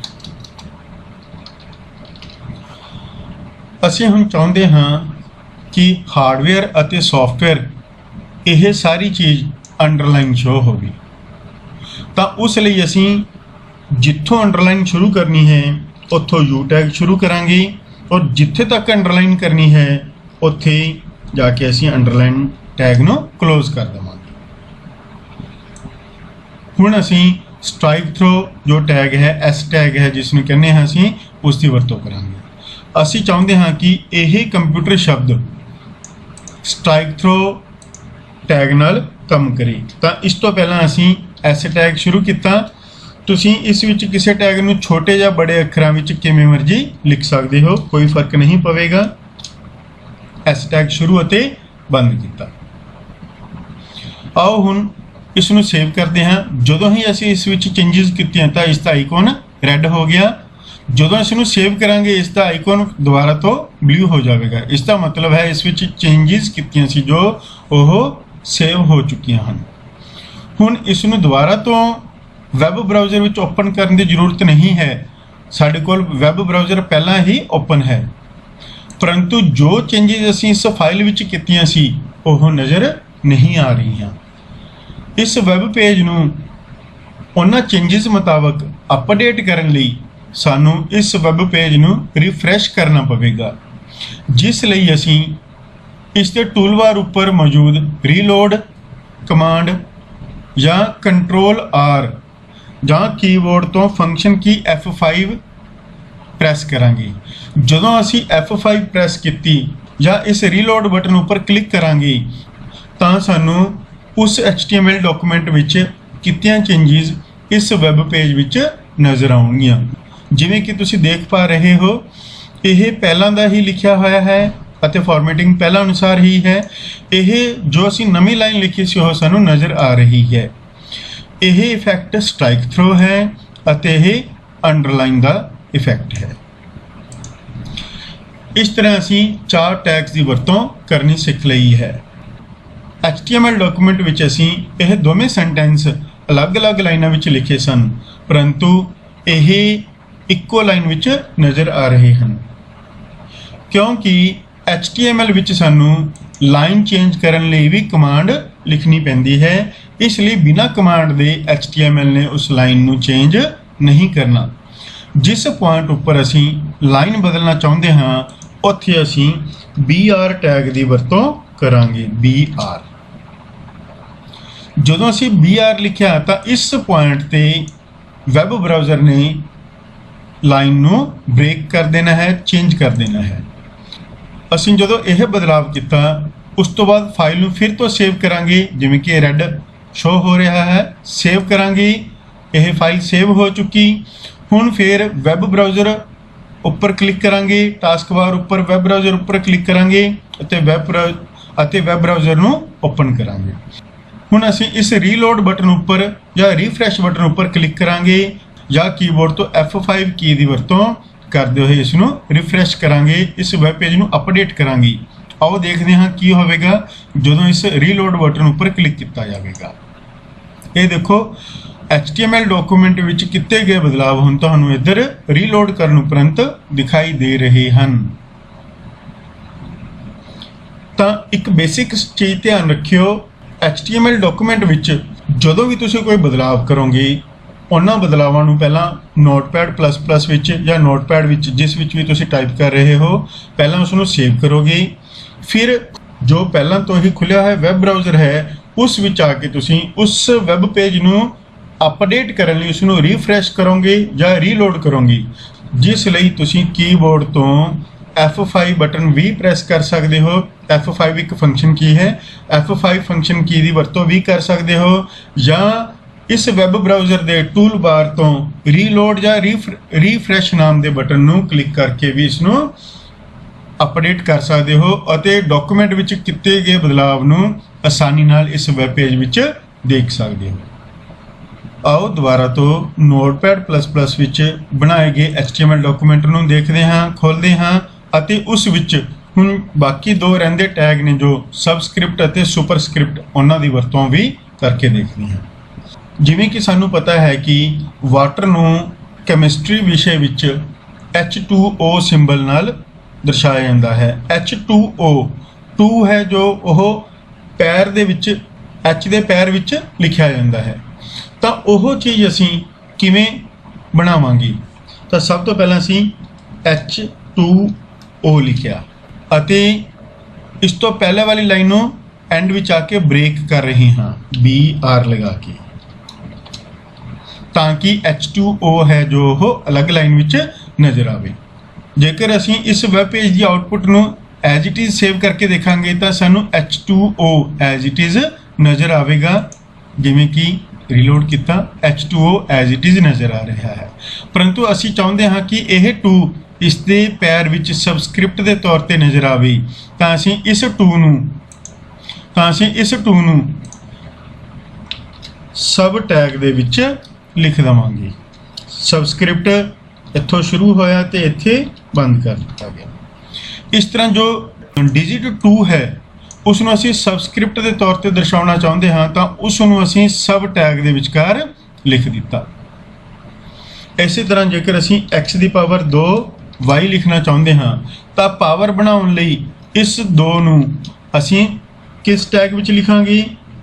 SUP ਸੁਪਰਸਕ੍ਰਿਪਟ tag ਵਿੱਚ ਲਿਖਾਂਗੇ। ਜੇਕਰ ਅਸੀਂ ਕਿਸੇ ਸਿੰਬਲ ਨੂੰ ਜਾਂ ਡਿਜਿਟ ਨੂੰ ਪਾਵਰ ਦੇ ਤੌਰ ਤੇ ਸ਼ੋ ਕਰਵਾਉਣਾ ਹੈ ਤਾਂ ਉਸ ਨੂੰ ਸੁਪਰਸਕ੍ਰਿਪਟ ਬਣਾ ਕੇ ਲਿਖਾਂਗੇ। ਜੇਕਰ ਅਸੀਂ ਕਿਸੇ ਸਿੰਬਲ ਨੂੰ ਕਿਸੇ ਅੱਖਰ ਦੇ ਪੈਰ ਵਿੱਚ ਲਿਖਣਾ ਹੈ ਤਾਂ ਉਸ ਨੂੰ ਅਸੀਂ ਸਬਸਕ੍ਰਿਪਟ ਬਣਾ ਕੇ ਲਿਖਾਂਗੇ। ਇਹ ਦੋਵੇਂ ਚੀਜ਼ਾਂ ਅਲੱਗ-ਅਲੱਗ ਲਾਈਨਾਂ ਵਿੱਚ ਸ਼ੋ ਹੋਣ, ਇਸ ਲਈ ਅਸੀਂ ਇਸ ਨੂੰ BR ਟੈਗ ਨਾਲ ਵੀ ਬ੍ਰੇਕ ਕਰ ਦਿੰਦੇ ਹਾਂ। ਆਓ ਹੁਣ ਇਸ ਫਾਈਲ ਨੂੰ ਸੇਵ ਕਰਦੇ ਹਾਂ ਅਤੇ ਵੈਬ ਬਰਾਊਜ਼ਰ ਓਪਨ ਕਰੀਏ ਅਤੇ ਇਸ ਵਿੱਚ ਰੀਲੋਡ ਬਟਨ ਉੱਪਰ ਕਲਿੱਕ ਕਰੀਏ। ਜਿਵੇਂ ਕਿ ਤੁਸੀਂ ਦੇਖ ਪਾ ਰਹੇ ਹੋ, ਸਾਨੂੰ ਦਿੱਤੇ ਗਏ ਟੈਗ ਦੇ ਮੁਤਾਬਕ ਆਉਟਪੁੱਟ ਮਿਲ ਰਹੀ ਹੈ। ਅਸੀਂ ਇੱਥੇ 2 ਨੂੰ ਸਬਸਕ੍ਰਿਪਟ ਬਣਾਇਆ ਸੀ, ਜਦਕਿ ਇਸ 2 ਨੂੰ ਸੁਪਰਸਕ੍ਰਿਪਟ ਦੇ ਤੌਰ ਤੇ ਵਰਤਿਆ ਸੀ। ਇਹ ਸੀ ਕੁਝ ਸਧਾਰਨ ਟੈਗਸ, ਕਿਵੇਂ ਅਸੀਂ ਉਹਨਾਂ ਟੈਗਸ ਨੂੰ ਆਪਣੇ ਵੈਬ ਪੇਜ ਵਿੱਚ ਵਰਤਣਾ ਹੈ। HTML ਦੇ ਬੇਸਿਕ ਫਾਰਮੈਟਿੰਗ ਟੈਗਸ ਉੱਪਰ ਡਿਸਕਸ਼ਨ ਤੋਂ ਬਾਅਦ ਆਓ ਹੁਣ ਟੈਗਸ ਦੇ ਐਟਰੀਬਿਊਟਸ ਨਾਲ ਕੰਮ ਕਰਨਾ ਸਿੱਖਦੇ ਹਾਂ। ਐਟਰੀਬਿਊਟ ਕੀ ਹੁੰਦੇ ਹਨ? ਐਟਰੀਬਿਊਟਸ ਵੈਬ ਬਰਾਊਜ਼ਰ ਨੂੰ ਟੈਗਸ ਦੀ ਵਿਸ਼ੇਸ਼ਤਾ ਸੰਬੰਧੀ ਵਾਧੂ ਜਾਣਕਾਰੀ ਪ੍ਰਦਾਨ ਕਰਦੇ ਹਨ। ਆਓ ਇਹਨਾਂ ਐਟਰੀਬਿਊਟਸ ਸੰਬੰਧੀ ਕੁਝ ਟੈਗਸ ਦੀ ਸਹਾਇਤਾ ਨਾਲ ਡਿਸਕਸ਼ਨ ਕਰੀਏ। ਉਦਾਹਰਣ ਲਈ ਬੋਡੀ ਟੈਗ ਬਾਰੇ, ਜਿਵੇਂ ਕਿ ਤੁਹਾਨੂੰ ਪਤਾ ਹੈ, ਇਸ ਰਾਹੀਂ ਵੈਬ ਪੇਜ ਵਿੱਚ ਦਿਖਾਏ ਜਾਣ ਵਾਲੇ ਕੰਟੈਂਟਸ ਨੂੰ ਦਰਸਾਇਆ ਜਾਂਦਾ ਹੈ। ਜੇਕਰ ਅਸੀਂ ਵੈਬ ਬਰਾਊਜ਼ਰ ਨੂੰ ਇਸ ਟੈਗ ਸੰਬੰਧੀ ਵਾਧੂ ਜਾਣਕਾਰੀ ਪ੍ਰਦਾਨ ਕਰਨਾ ਚਾਹੁੰਦੇ ਹਾਂ ਤਾਂ ਅਸੀਂ ਇਸ ਦੇ ਐਟਰੀਬਿਊਟਸ ਦੀ ਵਰਤੋਂ ਕਰ ਸਕਦੇ ਹਾਂ। ਵਾਧੂ ਜਾਣਕਾਰੀ ਕਿਸ ਤਰ੍ਹਾਂ ਦੀ? ਉਦਾਹਰਣ ਲਈ ਜੇਕਰ ਅਸੀਂ ਬੋਡੀ ਦੀ ਬੈਕਗ੍ਰਾਉਂਡ ਜਾਂ ਉਸ ਦੇ ਟੈਕਸਟ ਕਲਰ ਸੰਬੰਧੀ ਵੈਬ ਬਰਾਊਜ਼ਰ ਨੂੰ ਦੱਸਣਾ ਚਾਹੁੰਦੇ ਹਾਂ ਤਾਂ ਅਸੀਂ ਬੋਡੀ ਟੈਗ ਦੇ ਐਟਰੀਬਿਊਟਸ ਵਰਤ ਕੇ ਇਹਨਾਂ ਵਿਸ਼ੇਸ਼ਤਾਵਾਂ ਬਾਰੇ ਵੈਬ ਬਰਾਊਜ਼ਰ ਨੂੰ ਦੱਸ ਸਕਦੇ ਹਾਂ। ਵੈਬ ਬਰਾਊਜ਼ਰ ਇਸ ਟੈਗ ਨੂੰ ਇਹਨਾਂ ਦੀਆਂ ਵਿਸ਼ੇਸ਼ਤਾਵਾਂ ਅਨੁਸਾਰ ਵੈਬ ਪੇਜ ਨੂੰ ਵੈਬ ਬਰਾਊਜ਼ਰ ਵਿੱਚ ਦਰਸਾਵੇਗਾ। ਹੁਣ ਅਸੀਂ ਬੋਡੀ ਟੈਗ ਦੇ ਕੁਝ ਮਹੱਤਵਪੂਰਨ ਐਟਰੀਬਿਊਟਸ ਦੀ ਚਰਚਾ ਕਰਾਂਗੇ। ਬੋਡੀ ਟੈਗ ਵਿੱਚ ਆਮ ਵਰਤੇ ਜਾਣ ਵਾਲੇ ਐਟਰੀਬਿਊਟਸ ਹਨ BG ਕਲਰ, ਬੈਕਗ੍ਰਾਉਂਡ ਅਤੇ ਟੈਕਸਟ। ਇਸ ਤੋਂ ਇਲਾਵਾ ਹੋਰ ਵੀ ਬਹੁਤ ਸਾਰੇ ਐਟਰੀਬਿਊਟਸ ਹਨ ਜੋ ਅਸੀਂ ਬੋਡੀ ਟੈਗ ਨਾਲ ਵਰਤ ਸਕਦੇ ਹਾਂ। BG ਕਲਰ ਐਟਰੀਬਿਊਟ ਦੀ ਵਰਤੋਂ ਨਾਲ ਅਸੀਂ ਬੋਡੀ ਦੇ ਬੈਕਗ੍ਰਾਉਂਡ ਦਾ ਰੰਗ ਬਦਲ ਸਕਦੇ ਹਾਂ, ਜਦਕਿ ਬੈਕਗ੍ਰਾਉਂਡ ਐਟਰੀਬਿਊਟ ਦੀ ਮਦਦ ਨਾਲ ਅਸੀਂ ਬੋਡੀ ਦੀ ਬੈਕਗ੍ਰਾਉਂਡ ਉੱਪਰ ਕੋਈ ਤਸਵੀਰ ਸੈੱਟ ਕਰ ਸਕਦੇ ਹਾਂ। ਟੈਕਸਟ ਐਟਰੀਬਿਊਟ ਦੀ ਮਦਦ ਨਾਲ ਅਸੀਂ ਬੋਡੀ ਵਿੱਚ ਦਰਸਾਏ ਜਾਣ ਵਾਲੇ ਟੈਕਸਟ ਦਾ ਰੰਗ ਬਦਲ ਸਕਦੇ ਹਾਂ। ਹਰੇਕ ਐਟਰੀਬਿਊਟ ਦਾ ਇੱਕ ਨਾਮ ਹੁੰਦਾ ਹੈ ਅਤੇ ਇੱਕ ਮੁੱਲ ਹੁੰਦਾ ਹੈ। ਐਟਰੀਬਿਊਟ ਅਤੇ ਉਸ ਦਾ ਮੁੱਲ ਓਪਨਿੰਗ ਟੈਗ ਵਿੱਚ ਹੀ ਲਿਖੇ ਜਾਂਦੇ ਹਨ। ਇਸੇ ਤਰ੍ਹਾਂ ਇੱਕ ਹੋਰ ਟੈਗ ਫੌਂਟ ਟੈਗ, ਜਿਸ ਨੂੰ ਅਸੀਂ ਵੈਬ ਪੇਜ ਵਿੱਚ ਵਰਤੇ ਜਾਣ ਵਾਲੇ ਅੱਖਰਾਂ ਦੀ ਬਣਾਵਟ, ਸਾਈਜ਼ ਜਾਂ ਰੰਗ ਬਦਲਣ ਲਈ ਵਰਤ ਸਕਦੇ ਹਾਂ। ਫੌਂਟ ਟੈਗ ਵਿੱਚ 3 ਮੁੱਖ ਐਟਰੀਬਿਊਟ ਹਨ: ਫੇਸ, ਕਲਰ ਅਤੇ ਸਾਈਜ਼। ਫੇਸ ਐਟਰੀਬਿਊਟ ਦੀ ਮਦਦ ਨਾਲ ਅਸੀਂ ਅੱਖਰਾਂ ਦੀ ਬਣਾਵਟ, ਜਿਸ ਨੂੰ ਟਾਈਪ ਫੇਸ ਵੀ ਕਿਹਾ ਜਾਂਦਾ ਹੈ, ਬਦਲਿਆ ਜਾ ਸਕਦਾ ਹੈ। ਫੌਂਟ ਦੇ ਕਲਰ ਐਟਰੀਬਿਊਟ ਦੀ ਮਦਦ ਨਾਲ ਕਿਸੇ ਖਾਸ ਟੈਕਸਟ ਦਾ ਕਲਰ ਬਦਲਿਆ ਜਾ ਸਕਦਾ ਹੈ, ਜਦਕਿ ਸਾਈਜ਼ ਐਟਰੀਬਿਊਟ ਦੀ ਮਦਦ ਨਾਲ ਅਸੀਂ ਅੱਖਰਾਂ ਦਾ ਸਾਈਜ਼ ਘਟਾ ਜਾਂ ਵਧਾ ਸਕਦੇ ਹਾਂ। ਇਹ ਤਿੰਨੇ ਹੀ ਐਟਰੀਬਿਊਟ ਜਾਂ ਕਿਸੇ ਵੀ ਟੈਗ ਦੇ ਜੋ ਐਟਰੀਬਿਊਟਸ ਹੁੰਦੇ ਨੇ, ਜਿਵੇਂ ਕਿ ਪਹਿਲਾਂ ਵੀ ਦੱਸਿਆ ਗਿਆ ਹੈ, ਓਪਨਿੰਗ ਟੈਗ ਦੇ ਵਿੱਚ ਹੀ ਲਿਖੇ ਜਾਣਗੇ। ਐਟਰੀਬਿਊਟ ਲਿਖਣ ਤੋਂ ਬਾਅਦ ਬਰਾਬਰ ਹੈ ਪਾ ਕੇ ਉਸ ਦੀ ਵੈਲਿਊ ਦੱਸੀ ਜਾਂਦੀ ਹੈ। ਆਓ ਹੁਣ ਕੁਝ ਪ੍ਰੈਕਟੀਕਲ ਉਦਾਹਰਨਾਂ ਦੀ ਸਹਾਇਤਾ ਨਾਲ ਇਹਨਾਂ ਐਟਰੀਬਿਊਟਸ ਨੂੰ ਸਮਝਣ ਦੀ ਕੋਸ਼ਿਸ਼ ਕਰੀਏ।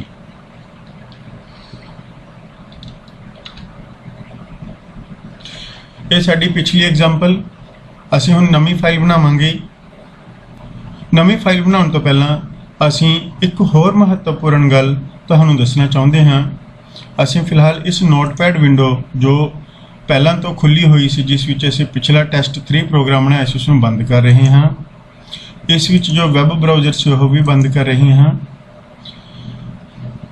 ਨਵੀਂ ਉਦਾਹਰਨ ਸ਼ੁਰੂ ਕਰਨ ਤੋਂ ਪਹਿਲਾਂ ਅਸੀਂ ਹੁਣ ਆਪਣੇ ਵੈਬ ਪੇਜਾਂ ਨੂੰ ਬਣਾਉਣ ਲਈ ਇੱਕ ਸਟ੍ਰੈਟਜੀ ਦੀ ਵਰਤੋਂ ਕਰਾਂਗੇ।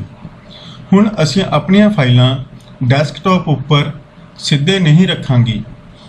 ਅਸੀਂ ਡੈਸਕਟਾਪ ਉੱਪਰ ਇੱਕ ਫੋਲਡਰ ਬਣਾਵਾਂਗੇ ਜਿਸ ਵਿੱਚ ਵੈਬ ਪੇਜਾਂ ਵਿੱਚ ਯੂਜ਼ ਹੋਣ ਵਾਲੀ ਸਾਰੀ ਸਮੱਗਰੀ ਸਟੋਰ ਕੀਤੀ ਜਾਵੇਗੀ। ਜਿਵੇਂ ਕਿ ਆਉਣ ਵਾਲੀਆਂ ਅਗਲੀਆਂ ਉਦਾਹਰਨਾਂ ਵਿੱਚ ਅਸੀਂ ਤਸਵੀਰਾਂ ਨਾਲ ਵੀ ਕੰਮ ਕਰਨਾ ਸਿੱਖਾਂਗੇ। ਵੈਬ ਪੇਜ ਲਈ ਵਰਤੀਆਂ ਜਾਣ ਵਾਲੀਆਂ ਤਸਵੀਰਾਂ, ਡਾਕੂਮੈਂਟਸ ਜਾਂ ਫਾਈਲਾਂ, ਜਿਸ ਚੀਜ਼ ਦੀ ਵੀ ਸਾਨੂੰ ਜ਼ਰੂਰਤ ਹੈ, ਉਹ ਅਸੀਂ ਇੱਕ ਫੋਲਡਰ ਬਣਾ ਕੇ ਉਸ ਵਿੱਚ ਰੱਖਾਂਗੇ ਤਾਂ ਕਿ ਸਾਰੀਆਂ ਫਾਈਲਾਂ ਇੱਕੋ ਥਾਂ ਤੇ ਪ੍ਰਬੰਧਿਤ ਕਰਨ ਵਿੱਚ ਆਸਾਨੀ ਰਹੇ। ਆਓ ਹੁਣ ਡੈਸਕਟਾਪ ਉੱਪਰ ਇੱਕ ਫੋਲਡਰ ਬਣਾਉਂਦੇ ਹਾਂ। ਰਾਈਟ ਕਲਿੱਕ ਕੀਤਾ ਖਾਲੀ ਥਾਂ ਉੱਪਰ, ਨਿਊ ਆਪਸ਼ਨ ਤੇ ਕਲਿੱਕ ਕੀਤਾ, ਇਸ ਵਿੱਚ ਫੋਲਡਰ ਆਪਸ਼ਨ ਉੱਪਰ ਕਲਿੱਕ ਕਰਨਾ ਹੈ। ਅਸੀਂ ਇਸ ਫੋਲਡਰ ਨੂੰ ਨਾਮ ਦੇ ਦਿੰਨੇ ਹਾਂ ਮਾਈ ਵੈਬ ਪੇਜਿਸ। ਅਸੀਂ ਮਾਈ ਵੈਬ ਪੇਜਿਸ ਨਾਮ ਦਾ ਇੱਕ ਫੋਲਡਰ ਬਣਾ ਲਿਆ। ਹੁਣ ਤੋਂ ਅਸੀਂ ਸਾਰੀਆਂ ਫਾਈਲਾਂ ਇਸ ਫੋਲਡਰ ਵਿੱਚ ਸਟੋਰ ਕਰਵਾਵਾਂਗੇ। ਜਦੋਂ ਅਸੀਂ ਨੋਟਪੈਡ++ ਵਿੱਚ ਜਾਂ ਨੋਟਪੈਡ ਵਿੱਚ ਕੋਈ ਫਾਈਲ ਬਣਾ ਕੇ ਸੇਵ ਕਰਾਂਗੇ ਤਾਂ ਅਸੀਂ ਡੈਸਕਟਾਪ ਉੱਪਰ ਮਾਈ ਵੈਬ ਪੇਜਿਸ ਨਾਮ ਦੇ ਇਸ ਫੋਲਡਰ ਵਿੱਚ ਉਸ ਫਾਈਲ ਨੂੰ ਸਟੋਰ ਕਰਾਂਗੇ ਅਤੇ ਜੋ ਵੀ ਤਸਵੀਰਾਂ ਵਗੈਰਾ ਜਾਂ ਹੋਰ ਪੇਜਿਸ ਅਸੀਂ ਆਪਣੇ ਵੈਬ ਪੇਜ ਲਈ ਵਰਤਾਂਗੇ, ਉਹਨਾਂ ਨੂੰ ਵੀ ਅਸੀਂ ਇਸੇ ਫੋਲਡਰ ਵਿੱਚ ਹੀ ਸਟੋਰ ਕਰਕੇ ਰੱਖਾਂਗੇ।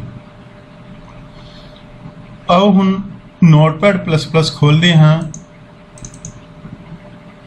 ਇਸ ਵਿੱਚ ਨਵੀਂ ਫਾਈਲ ਬਣਾਉਂਦੇ ਹਾਂ। ਸਭ ਤੋਂ ਪਹਿਲਾਂ HTML ਟੈਗ ਸ਼ੁਰੂ ਕੀਤਾ। ਇਸ ਵਿੱਚ ਹੈਡ ਪਾਰਟ ਸ਼ੁਰੂ ਅਤੇ ਬੰਦ ਕੀਤਾ, ਫਿਰ ਬੋਡੀ ਪਾਰਟ ਸ਼ੁਰੂ ਅਤੇ ਬੰਦ ਕੀਤਾ, ਫਿਰ ਅੰਤ ਵਿੱਚ ਅਸੀਂ HTML ਡਾਕੂਮੈਂਟ ਨੂੰ ਬੰਦ ਕਰਾਂਗੇ। ਸਭ ਤੋਂ ਪਹਿਲਾਂ ਅਸੀਂ ਹਰ ਇੱਕ ਪ੍ਰੋਗਰਾਮ ਬਣਾਉਣ ਵੇਲੇ ਇੱਕ ਬੇਸਿਕ ਸਟਰਕਚਰ ਜੋ HTML ਪੇਜ ਦੀ ਹੈ ਉਹ ਲਿਖ ਲਿਆ ਕਰਾਂਗੇ। ਹੈਡ ਭਾਗ ਵਿੱਚ ਅਸੀਂ ਟਾਈਟਲ ਦੱਸਾਂਗੇ, ਕਿਉਂਕਿ ਇਹ ਜਿਹੜਾ ਪ੍ਰੋਗਰਾਮ ਹੈ ਅਸੀਂ ਟੈਗ ਦੇ ਐਟਰੀਬਿਊਟਸ ਨਾਲ ਸੰਬੰਧਿਤ ਪ੍ਰੈਕਟੀਕਲ ਕਰ ਰਹੇ ਹਾਂ, ਇਸ ਲਈ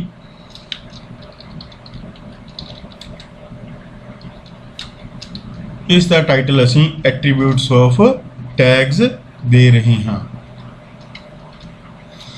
ਟਾਈਟਲ ਲਿਖਣ ਤੋਂ ਬਾਅਦ ਅਸੀਂ ਬੋਡੀ ਵਿੱਚ ਆ ਕੇ ਕੋਈ ਮੈਸੇਜ ਲਿਖਾਂਗੇ। Computer is an electronic device, full stop. BR ਦੀ ਸਹਾਇਤਾ ਨਾਲ ਅਸੀਂ ਲਾਈਨ ਬ੍ਰੇਕ ਕਰ ਰਹੇ ਹਾਂ ਤਾਂ ਕਿ ਅਗਲੀ ਲਾਈਨ ਵਿੱਚ ਜਿਹੜਾ ਹੈ ਡਾਟਾ ਉਹ ਆਵੇ। Computer system can be categorized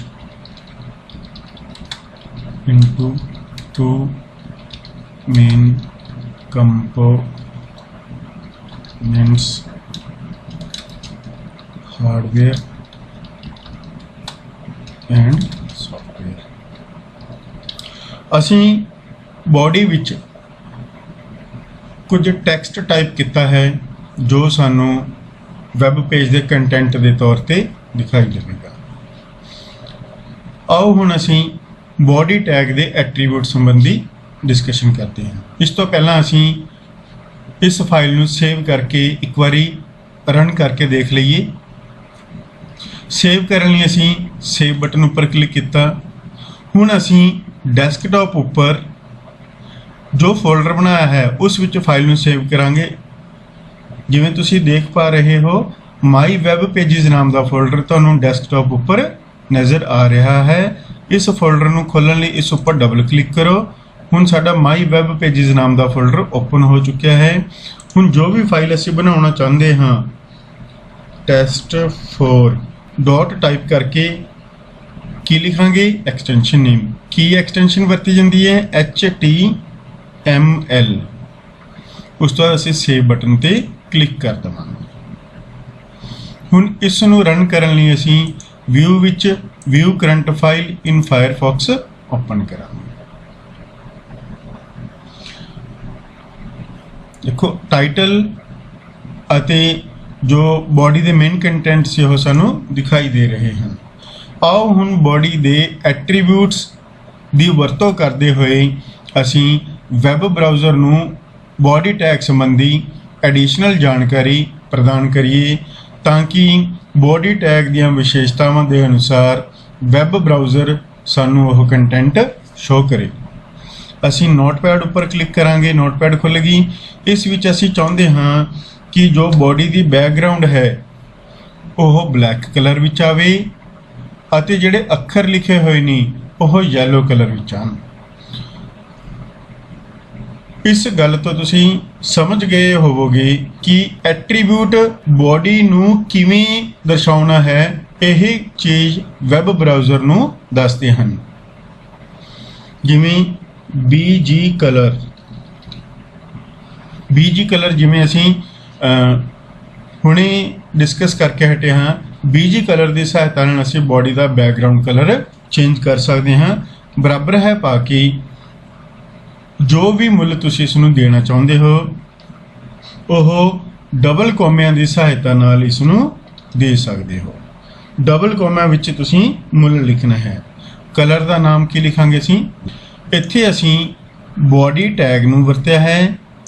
ਉਸ ਟੈਗ ਦੇ ਵਿੱਚ ਹੀ ਅਸੀਂ ਉਹਦਾ ਐਟਰੀਬਿਊਟ ਦੱਸਿਆ ਹੈ ਜੋ ਕਿ ਰੈੱਡ ਕਲਰ ਵਿੱਚ ਸ਼ੋ ਹੋ ਰਿਹਾ ਹੈ ਅਤੇ ਉਸ ਐਟਰੀਬਿਊਟ ਨੂੰ ਵੈਲਿਊ ਦੇਣ ਲਈ ਬਰਾਬਰ ਹੈ ਦੀ ਨਿਸ਼ਾਨੀ ਪਾ ਕੇ ਜੋ ਵੀ ਮੁੱਲ ਅਸੀਂ ਉਸ ਵਿਸ਼ੇਸ਼ਤਾ ਨੂੰ ਜਾਂ ਉਸ ਐਟਰੀਬਿਊਟ ਨੂੰ ਦੇਣਾ ਚਾਹੁੰਦੇ ਹਾਂ ਉਹ ਦੇ ਦਿੱਤਾ। ਤਾਂ ਇਸ ਐਟਰੀਬਿਊਟ ਦੀ ਸਹਾਇਤਾ ਨਾਲ ਵੈਬ ਬਰਾਊਜ਼ਰ ਨੂੰ ਪਤਾ ਚੱਲ ਜਾਵੇਗਾ ਕਿ ਜਦੋਂ ਬੋਡੀ ਨੂੰ ਦਰਸਾਉਣਾ ਹੈ ਤਾਂ ਉਸ ਦਾ BG ਕਲਰ ਕੀ ਸੈੱਟ ਕਰਨਾ ਹੈ, ਬਲੈਕ। ਇਸ ਤਰ੍ਹਾਂ ਐਟਰੀਬਿਊਟਸ ਦੀ ਸਹਾਇਤਾ ਨਾਲ ਅਸੀਂ ਵੈਬ ਬਰਾਊਜ਼ਰ ਨੂੰ ਕਿਸੇ ਟੈਗ ਸੰਬੰਧੀ ਵਾਧੂ ਜਾਣਕਾਰੀ ਦੱਸਦੇ ਹਾਂ ਤਾਂ ਕਿ ਉਸ ਜਾਣਕਾਰੀ ਦੇ ਮੁਤਾਬਕ ਵੈਬ ਬਰਾਊਜ਼ਰ ਉਸ ਟੈਗ ਉੱਪਰ ਉਸੇ ਅਨੁਸਾਰ ਕੰਮ ਕਰ ਸਕੇ। ਉਸੇ ਤਰ੍ਹਾਂ ਅਸੀਂ ਅੱਖਰਾਂ ਦਾ ਰੰਗ ਯੈਲੋ ਸੈੱਟ ਕਰਨਾ ਹੈ ਤਾਂ ਉਸ ਦੇ ਲਈ ਅਸੀਂ ਕਿਹੜਾ ਐਟਰੀਬਿਊਟ ਵਰਤਦੇ ਹਾਂ, ਟੈਕਸਟ। ਜੇਕਰ ਅਸੀਂ ਇੱਕ ਟੈਗ ਵਿੱਚ ਇੱਕ ਤੋਂ ਵੱਧ ਐਟਰੀਬਿਊਟ ਦੀ ਵਰਤੋਂ ਕਰ ਰਹੇ ਹਾਂ ਤਾਂ ਇੱਕ ਐਟਰੀਬਿਊਟ ਅਤੇ ਉਸ ਦੀ ਵੈਲਿਊ ਲਿਖਣ ਤੋਂ ਬਾਅਦ ਅਸੀਂ ਖਾਲੀ ਥਾਂ ਛੱਡਣੀ ਹੈ। ਟੈਕਸਟ ਐਟਰੀਬਿਊਟ ਫਿਰ ਰੈੱਡ ਕਲਰ 'ਚ ਸ਼ੋ ਹੋ ਰਿਹਾ ਹੈ, ਬਰਾਬਰ ਹੈ ਪਾ ਕੇ ਅਸੀਂ ਉਸ ਦੀ ਵੈਲਿਊ ਫਿਰ ਡਬਲ ਕੋਮਿਆਂ ਵਿੱਚ ਲਿਖਾਂਗੇ। ਟੈਕਸਟ ਵਿੱਚ ਅਸੀਂ ਕਿਸ ਕਲਰ ਵਿੱਚ ਅੱਖਰਾਂ ਦਾ ਰੰਗ ਸ਼ੋ ਕਰਾਉਣਾ ਹੈ, ਕਿਸ ਕਲਰ ਵਿੱਚ ਅਸੀਂ ਅੱਖਰਾਂ ਨੂੰ ਦਰਸਾਉਣਾ ਹੈ, ਯੈਲੋ। ਇਸ ਤਰ੍ਹਾਂ ਅਸੀਂ ਵੈਬ ਬਰਾਊਜ਼ਰ ਨੂੰ ਬੋਡੀ ਟੈਗ ਦੀਆਂ ਦੋ ਵਿਸ਼ੇਸ਼ਤਾਵਾਂ ਦੱਸੀਆਂ ਹਨ। ਕੀ ਵਿਸ਼ੇਸ਼ਤਾਵਾਂ ਦੱਸੀਆਂ ਹਨ? ਇੱਕ ਤਾਂ ਉਹਦਾ ਬੈਕਗਰਾਉਂਡ ਕਲਰ ਬਲੈਕ ਹੋਵੇ ਅਤੇ ਦੂਸਰਾ ਉਹਦਾ ਟੈਕਸਟ ਕਲਰ ਜਾਂ ਫੋਰਗਰਾਉਂਡ ਕਲਰ ਜਾਂ ਅੱਖਰਾਂ ਦਾ ਕਲਰ ਕਹਿ ਸਕਦੇ ਹੋ ਯੈਲੋ ਹੋਵੇ। ਇਸ ਤਰ੍ਹਾਂ ਇਸ ਬੋਡੀ ਵਿੱਚ ਜਿੰਨਾ ਵੀ ਟੈਕਸਟ ਤੁਹਾਨੂੰ ਦਿਖਾਈ ਦੇ ਰਿਹਾ ਹੈ ਉਹਨਾਂ ਸਾਰਿਆਂ ਦਾ ਰੰਗ ਕੀ ਆਊਗਾ ਹੁਣ, ਯੈਲੋ। ਆਓ ਇਸ ਉਦਾਹਰਣ ਨੂੰ ਸੇਵ ਕਰੀਏ ਅਤੇ ਵੈਬ ਬਰਾਊਜ਼ਰ ਵਿੱਚ ਜਾ ਕੇ ਉਸ ਨੂੰ ਰੀਲੋਡ ਕਰੀਏ ਜਾਂ ਰੀਫਰੈਸ਼ ਕਰੀਏ। ਤੁਸੀਂ ਦੇਖ ਪਾ ਰਹੇ ਹੋ ਜਿਸ ਤਰ੍ਹਾਂ ਅਸੀਂ ਬੋਡੀ ਦੀ ਵਿਸ਼ੇਸ਼ਤਾ ਸੈੱਟ ਕੀਤੀ ਸੀ, ਬੋਡੀ ਦਾ ਬੈਕਗਰਾਉਂਡ ਕਲਰ ਬਲੈਕ ਹੋ ਗਿਆ ਅਤੇ ਟੈਕਸਟ ਕਲਰ ਉਸ ਦਾ ਯੈਲੋ ਹੋ ਗਿਆ। ਤਾਂ ਇਸ ਤਰ੍ਹਾਂ ਐਡੀਸ਼ਨਲ ਇਨਫੋਰਮੇਸ਼ਨ ਜਦੋਂ ਕਿਸੇ ਟੈਗ ਦੀ ਕੋਈ ਦੱਸਣੀ ਹੁੰਦੀ ਹੈ ਤਾਂ ਉਸ ਦੇ ਓਪਨਿੰਗ ਟੈਗ ਵਿੱਚ ਹੀ ਅਸੀਂ ਉਸ ਟੈਗ ਦੇ ਐਂਗਲ ਬ੍ਰੈਕਟ ਦੇ ਵਿੱਚ ਐਂਗਲ ਬ੍ਰੈਕਟ ਤੋਂ ਬਾਹਰ ਨਹੀਂ ਲਿਖਣੇ ਤੁਸੀਂ ਐਟਰੀਬਿਊਟ ਅਤੇ ਉਸ ਦੇ ਮੁੱਲ ਤੁਸੀਂ ਉਸ ਟੈਗ ਦੇ ਐਂਗਲ ਬ੍ਰੈਕਟ ਵਿੱਚ ਹੀ ਲਿਖਣੇ ਹਨ। ਟੈਗ ਦੇ ਵਿੱਚ ਸਪੇਸ ਛੱਡ ਕੇ ਤੁਸੀਂ ਐਟਰੀਬਿਊਟ ਦਾ ਨਾਮ ਲਿਖਣਾ ਹੈ, ਫਿਰ ਬਰਾਬਰ ਹੈ ਪਾ ਕੇ ਜੋ ਵੈਲਿਊ ਹੈ ਉਸ ਨੂੰ ਡਬਲ ਕੋਮਿਆਂ ਵਿੱਚ ਲਿਖਣਾ ਹੈ। ਜੇਕਰ ਹੋਰ ਐਟਰੀਬਿਊਟ ਦੱਸਣਾ ਹੈ ਫਿਰ ਸਪੇਸ ਛੱਡਣੀ ਹੈ, ਫਿਰ ਅਗਲੇ ਐਟਰੀਬਿਊਟ ਦਾ ਨਾਮ ਬਰਾਬਰ ਹੈ ਪਾ ਕੇ ਉਸੇ ਤਰ੍ਹਾਂ ਡਬਲ ਕੋਮਿਆਂ ਵਿੱਚ ਉਸ ਦੀ ਵੈਲਿਊ। ਬਿਨਾਂ ਡਬਲ ਕੋਮੇ ਤੋਂ ਵੀ ਅਸੀਂ ਵੈਲਿਊਜ਼ ਲਿਖ ਸਕਦੇ ਹੁੰਦੇ ਹਾਂ, ਪਰ ਕਈ ਹਾਲਤਾਂ ਦੇ ਵਿੱਚ ਜੇਕਰ ਅਸੀਂ ਡਬਲ ਕੋਮੇ ਨਾ ਪਾਈਏ ਤਾਂ ਪ੍ਰੋਬਲਮ ਆ ਸਕਦੀ ਹੈ। ਇਸ ਲਈ ਅਸੀਂ ਸ਼ੁਰੂ ਤੋਂ ਹੀ ਇਹ ਆਦਤ ਰੱਖਣੀ ਹੈ ਕਿ ਜਦੋਂ ਵੀ ਕਿਸੇ ਐਟਰੀਬਿਊਟ ਦਾ ਮੁੱਲ ਦੱਸਣਾ ਹੈ ਉਸ ਨੂੰ ਹਮੇਸ਼ਾ ਡਬਲ ਕੋਮਿਆਂ ਵਿੱਚ ਹੀ ਲਿਖ ਕੇ ਦੱਸਣਾ ਹੈ। ਆਓ ਹੁਣ ਫੌਂਟ ਟੈਗ ਅਤੇ ਉਸ ਦੇ ਐਟਰੀਬਿਊਟ ਸੰਬੰਧੀ ਡਿਸਕਸ ਕਰੀਏ। ਫੌਂਟ ਟੈਗ ਦੀ ਸਹਾਇਤਾ ਨਾਲ ਅੱਖਰਾਂ ਦੀ ਬਣਾਵਟ ਸ਼ੇਪ ਬਦਲ ਸਕਦੇ ਹਾਂ, ਟਾਈਪ ਫੇਸ ਜਿਸ ਨੂੰ ਕਿਹਾ ਜਾਂਦਾ ਹੈ ਉਹ ਬਦਲ ਸਕਦੇ ਹਾਂ। ਅਸੀਂ ਚਾਹੁੰਦੇ ਹਾਂ ਕਿ ਸਿਰਫ ਔਰ ਸਿਰਫ computer is an electronic device, ਸਿਰਫ ਇਸ ਲਾਈਨ ਦਾ ਜੋ ਕਲਰ ਹੈ ਅਤੇ ਸਾਈਜ਼ ਹੈ ਉਹ ਬਦਲੀ ਜਾਵੇ। ਤਾਂ ਜਿਸ ਚੀਜ਼ ਉੱਪਰ ਅਸੀਂ ਇਹ ਕੰਮ ਲਾਗੂ ਕਰਨਾ ਹੈ ਉਸ ਤੋਂ ਪਹਿਲਾਂ ਅਸੀਂ ਟੈਗ ਦੀ ਸ਼ੁਰੂਆਤ ਕਰਾਂਗੇ, ਫੌਂਟ ਟੈਗ, ਫਿਰ ਉਸ ਦਾ ਐਟਰੀਬਿਊਟ। ਫਾਰ ਐਗਜ਼ਾਮਪਲ ਅਸੀਂ ਫਿਲਹਾਲ ਕਲਰ ਐਟਰੀਬਿਊਟ ਵਰਤਦੇ ਹਾਂ। ਕਲਰ ਦੇ ਸਪੈਲਿੰਗ ਤੁਸੀਂ ਧਿਆਨ ਰੱਖਣੇ ਆ, COLOR ਲਿਖਣੇ ਆ, UR ਨਹੀਂ ਆਉਣਗੇ ਇੱਥੇ। ਕਲਰ ਕਿਹੜਾ ਕਲਰ ਅੱਖਰਾਂ ਦਾ ਸੈੱਟ ਕਰਨਾ ਹੈ ਅਸੀਂ, ਰੈੱਡ।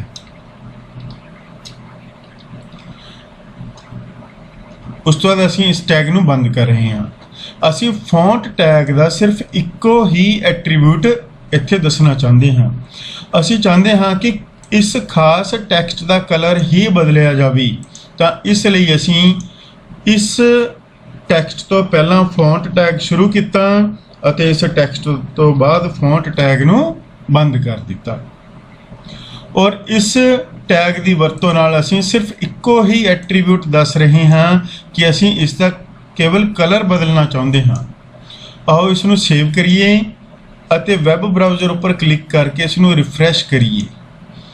ਜਿਵੇਂ ਤੁਸੀਂ ਦੇਖ ਪਾ ਰਹੇ ਹੋ ਸਿਰਫ ਉਸੇ ਲਾਈਨ ਦਾ ਹੀ ਕਲਰ ਬਦਲਿਆ ਗਿਆ ਹੈ, ਬਾਕੀ ਲਾਈਨ ਜੋ ਟੈਕਸਟ ਕਲਰ ਬਾਡੀ ਦਾ ਸੈੱਟ ਕੀਤਾ ਸੀ ਉਸੇ ਮੁਤਾਬਕ ਹੀ ਸ਼ੋ ਹੋ ਰਿਹਾ ਹੈ। ਜੇਕਰ ਅਸੀਂ ਸਿਰਫ ਇਲੈਕਟ੍ਰੋਨਿਕ ਡਿਵਾਈਸ ਸ਼ਬਦ ਦਾ ਹੀ ਕਲਰ ਬਦਲਣਾ ਹੈ ਤਾਂ ਅਸੀਂ Notepad++ ਵਿੱਚ ਆ ਕੇ ਇਹ ਟੈਗ ਕਿੱਥੋਂ ਸ਼ੁਰੂ ਕਰਾਂਗੇ, ਇੱਥੋਂ ਕੱਟ ਕਰ ਰਹੇ ਹਾਂ। ਕਿੱਥੋਂ ਸ਼ੁਰੂ ਕਰਾਂਗੇ, ਇਲੈਕਟ੍ਰੋਨਿਕ ਡਿਵਾਈਸ ਤੋਂ, ਕਿਉਂਕਿ ਅਸੀਂ ਇਸ ਸ਼ਬਦ ਤੋਂ ਉਸ ਦਾ ਕਲਰ ਬਦਲਣਾ ਚਾਹੁੰਦੇ ਹਾਂ। ਅਤੇ ਜਿੱਥੇ ਤੱਕ ਅਸੀਂ ਉਹਦਾ ਕਲਰ ਬਦਲਣਾ ਹੈ ਉੱਥੇ ਜਾ ਕੇ ਅਸੀਂ ਉਸ ਨੂੰ ਬੰਦ ਕਰ ਦਾਂਗੇ। ਆਓ ਇਸ ਨੂੰ ਦੁਬਾਰਾ ਤੋਂ ਸੇਵ ਕਰਦੇ ਹਾਂ ਅਤੇ ਵੈਬ ਬਰਾਊਜ਼ਰ ਵਿੱਚ ਜਾ ਕੇ ਰਿਫਰੈਸ਼ ਕਰਦੇ ਹਾਂ। ਹੁਣ ਤੁਸੀਂ ਦੇਖ ਪਾ ਰਹੇ ਹੋ ਸਿਰਫ ਇਲੈਕਟ੍ਰੋਨਿਕ ਡਿਵਾਈਸ ਸ਼ਬਦ ਦਾ ਹੀ ਰੰਗ ਬਦਲਿਆ ਗਿਆ ਹੈ। ਉਸੇ ਤਰ੍ਹਾਂ ਅਸੀਂ ਇਲੈਕਟ੍ਰੋਨਿਕ ਡਿਵਾਈਸ ਸ਼ਬਦ ਹੈ ਜੋ ਉਸ ਦਾ ਸਾਈਜ਼, ਅੱਖਰਾਂ ਦਾ ਸਾਈਜ਼ ਵੀ ਵੱਡਾ ਕਰਨਾ ਚਾਹੁੰਦੇ ਹਾਂ ਤਾਂ ਅਸੀਂ ਫਿਰ ਤੋਂ Notepad++ ਵਿੱਚ ਗਏ, ਇੱਕ ਹੋਰ ਐਟਰੀਬਿਊਟ ਸਾਈਜ਼ ਐਟਰੀਬਿਊਟ ਦੀ ਵਰਤੋਂ ਕਰਾਂਗੇ। ਅਸੀਂ 5 ਸਾਈਜ਼ ਦੱਸਿਆ, ਡਬਲ ਕੋਮਾ ਵਿੱਚ ਲਿਖਿਆ, ਸੇਵ ਕੀਤਾ ਅਤੇ ਵੈਬ ਪੇਜ ਵਿੱਚ ਜਾ ਕੇ ਇਸ ਨੂੰ ਰਿਫਰੈਸ਼ ਕਰ ਦਿੱਤਾ। 5 ਫੌਂਟ ਸਾਈਜ਼ ਦੇ ਮੁਤਾਬਕ ਹੁਣ ਸਾਨੂੰ ਇਲੈਕਟ੍ਰੋਨਿਕ ਡਿਵਾਈਸ ਸ਼ਬਦ ਹੈ ਜੋ ਵੈਬ ਬਰਾਊਜ਼ਰ ਦੇ ਬਾਡੀ ਵਿੱਚ ਸ਼ੋ ਹੋ ਰਿਹਾ ਹੈ। ਹੁਣ ਜੋ ਸਾਈਜ਼ ਐਟਰੀਬਿਊਟ ਹੈ ਇਸ ਦੀ ਵੈਲਿਊ ਘੱਟ ਤੋਂ ਘੱਟ 1 ਹੋ ਸਕਦੀ ਹੈ ਅਤੇ ਵੱਧ ਤੋਂ ਵੱਧ 7 ਹੋ ਸਕਦੀ ਹੈ। ਜੇਕਰ ਅਸੀਂ 7 ਯੂਜ਼ ਕਰਦੇ ਹਾਂ, ਸੇਵ ਕਰਕੇ ਉਸ ਨੂੰ ਦੁਬਾਰਾ ਤੋਂ ਰਨ ਕਰਦੇ ਹਾਂ ਤਾਂ ਇਹ ਮੈਕਸਿਮਮ ਸਾਈਜ਼ ਹੈ ਜਿਸ ਵਿੱਚ ਅਸੀਂ ਇਸ ਫੌਂਟ ਨੂੰ ਦਰਸਾ ਸਕਦੇ ਹਾਂ। ਇਸ ਤੋਂ ਵੱਡਾ ਸਾਈਜ਼ ਜੇ ਅਸੀਂ 8, 9, 10 ਲਿਖਾਂਗੇ, ਉਦਾਹਰਨ ਲਈ ਜੇਕਰ ਅਸੀਂ ਇੱਥੇ 10 ਲਿਖਦੇ ਹਾਂ, ਵੈਬ ਪੇਜ ਨੂੰ ਸੇਵ ਕੀਤਾ ਔਰ ਇੱਧਰ ਆ ਕੇ ਰਿਫਰੈਸ਼ ਕਰਦੇ ਹਾਂ ਤਾਂ ਇਸ ਉੱਪਰ ਕੋਈ ਫਰਕ ਨਹੀਂ ਪੈ ਰਿਹਾ। ਫੌਂਟ ਸਾਈਜ਼ ਦੀ ਮੈਕਸਿਮਮ ਵੈਲਿਊ 7 ਹੈ ਔਰ ਛੋਟੀ ਤੋਂ ਛੋਟੀ ਵੈਲਿਊ 1 ਹੈ। ਜੇਕਰ ਅਸੀਂ ਇਸ ਦਾ ਸਾਈਜ਼ 1 ਸੈੱਟ ਕਰ ਦਿੰਦੇ ਹਾਂ, ਇਸ ਨੂੰ ਸੇਵ ਕਰਦੇ ਹਾਂ ਅਤੇ ਰਿਫਰੈਸ਼ ਕਰਕੇ ਦੇਖਦੇ ਹਾਂ ਤਾਂ ਇਹ ਬਿਲਕੁਲ ਛੋਟੇ ਸਾਈਜ਼ ਵਿੱਚ ਆਮ ਟੈਕਸਟ ਨਾਲੋਂ ਛੋਟਾ ਸਾਈਜ਼ ਹੋ ਚੁੱਕਿਆ ਹੈ ਇਸ ਦਾ, ਉਸ ਵਿੱਚ ਸਾਨੂੰ ਇਹ ਨਜ਼ਰ ਆ ਰਿਹਾ ਹੈ। ਇਸ ਤਰ੍ਹਾਂ ਸਾਈਜ਼ ਐਟਰੀਬਿਊਟ ਦੀ ਮਦਦ ਨਾਲ ਤੁਸੀਂ ਕਿਸੇ ਖਾਸ ਟੈਕਸਟ ਦਾ ਸਾਈਜ਼ ਘਟਾ ਜਾਂ ਵਧਾ ਸਕਦੇ ਹੋ, ਪਰ ਮਿਨੀਮਮ ਸਾਈਜ਼ 1 ਰਹੇਗਾ ਔਰ ਮੈਕਸਿਮਮ ਸਾਈਜ਼ 7 ਰਹੇਗਾ। ਆਓ ਹੁਣ ਅਸੀਂ ਹਾਰਡਵੇਅਰ ਅਤੇ ਸੌਫਟਵੇਅਰ ਉੱਪਰ ਇਸੇ ਫੌਂਟ ਟੈਗ ਦੀ ਵਰਤੋਂ ਨਾਲ ਕੁਝ ਐਕਸਪੈਰੀਮੈਂਟ ਕਰਦੇ ਹਾਂ।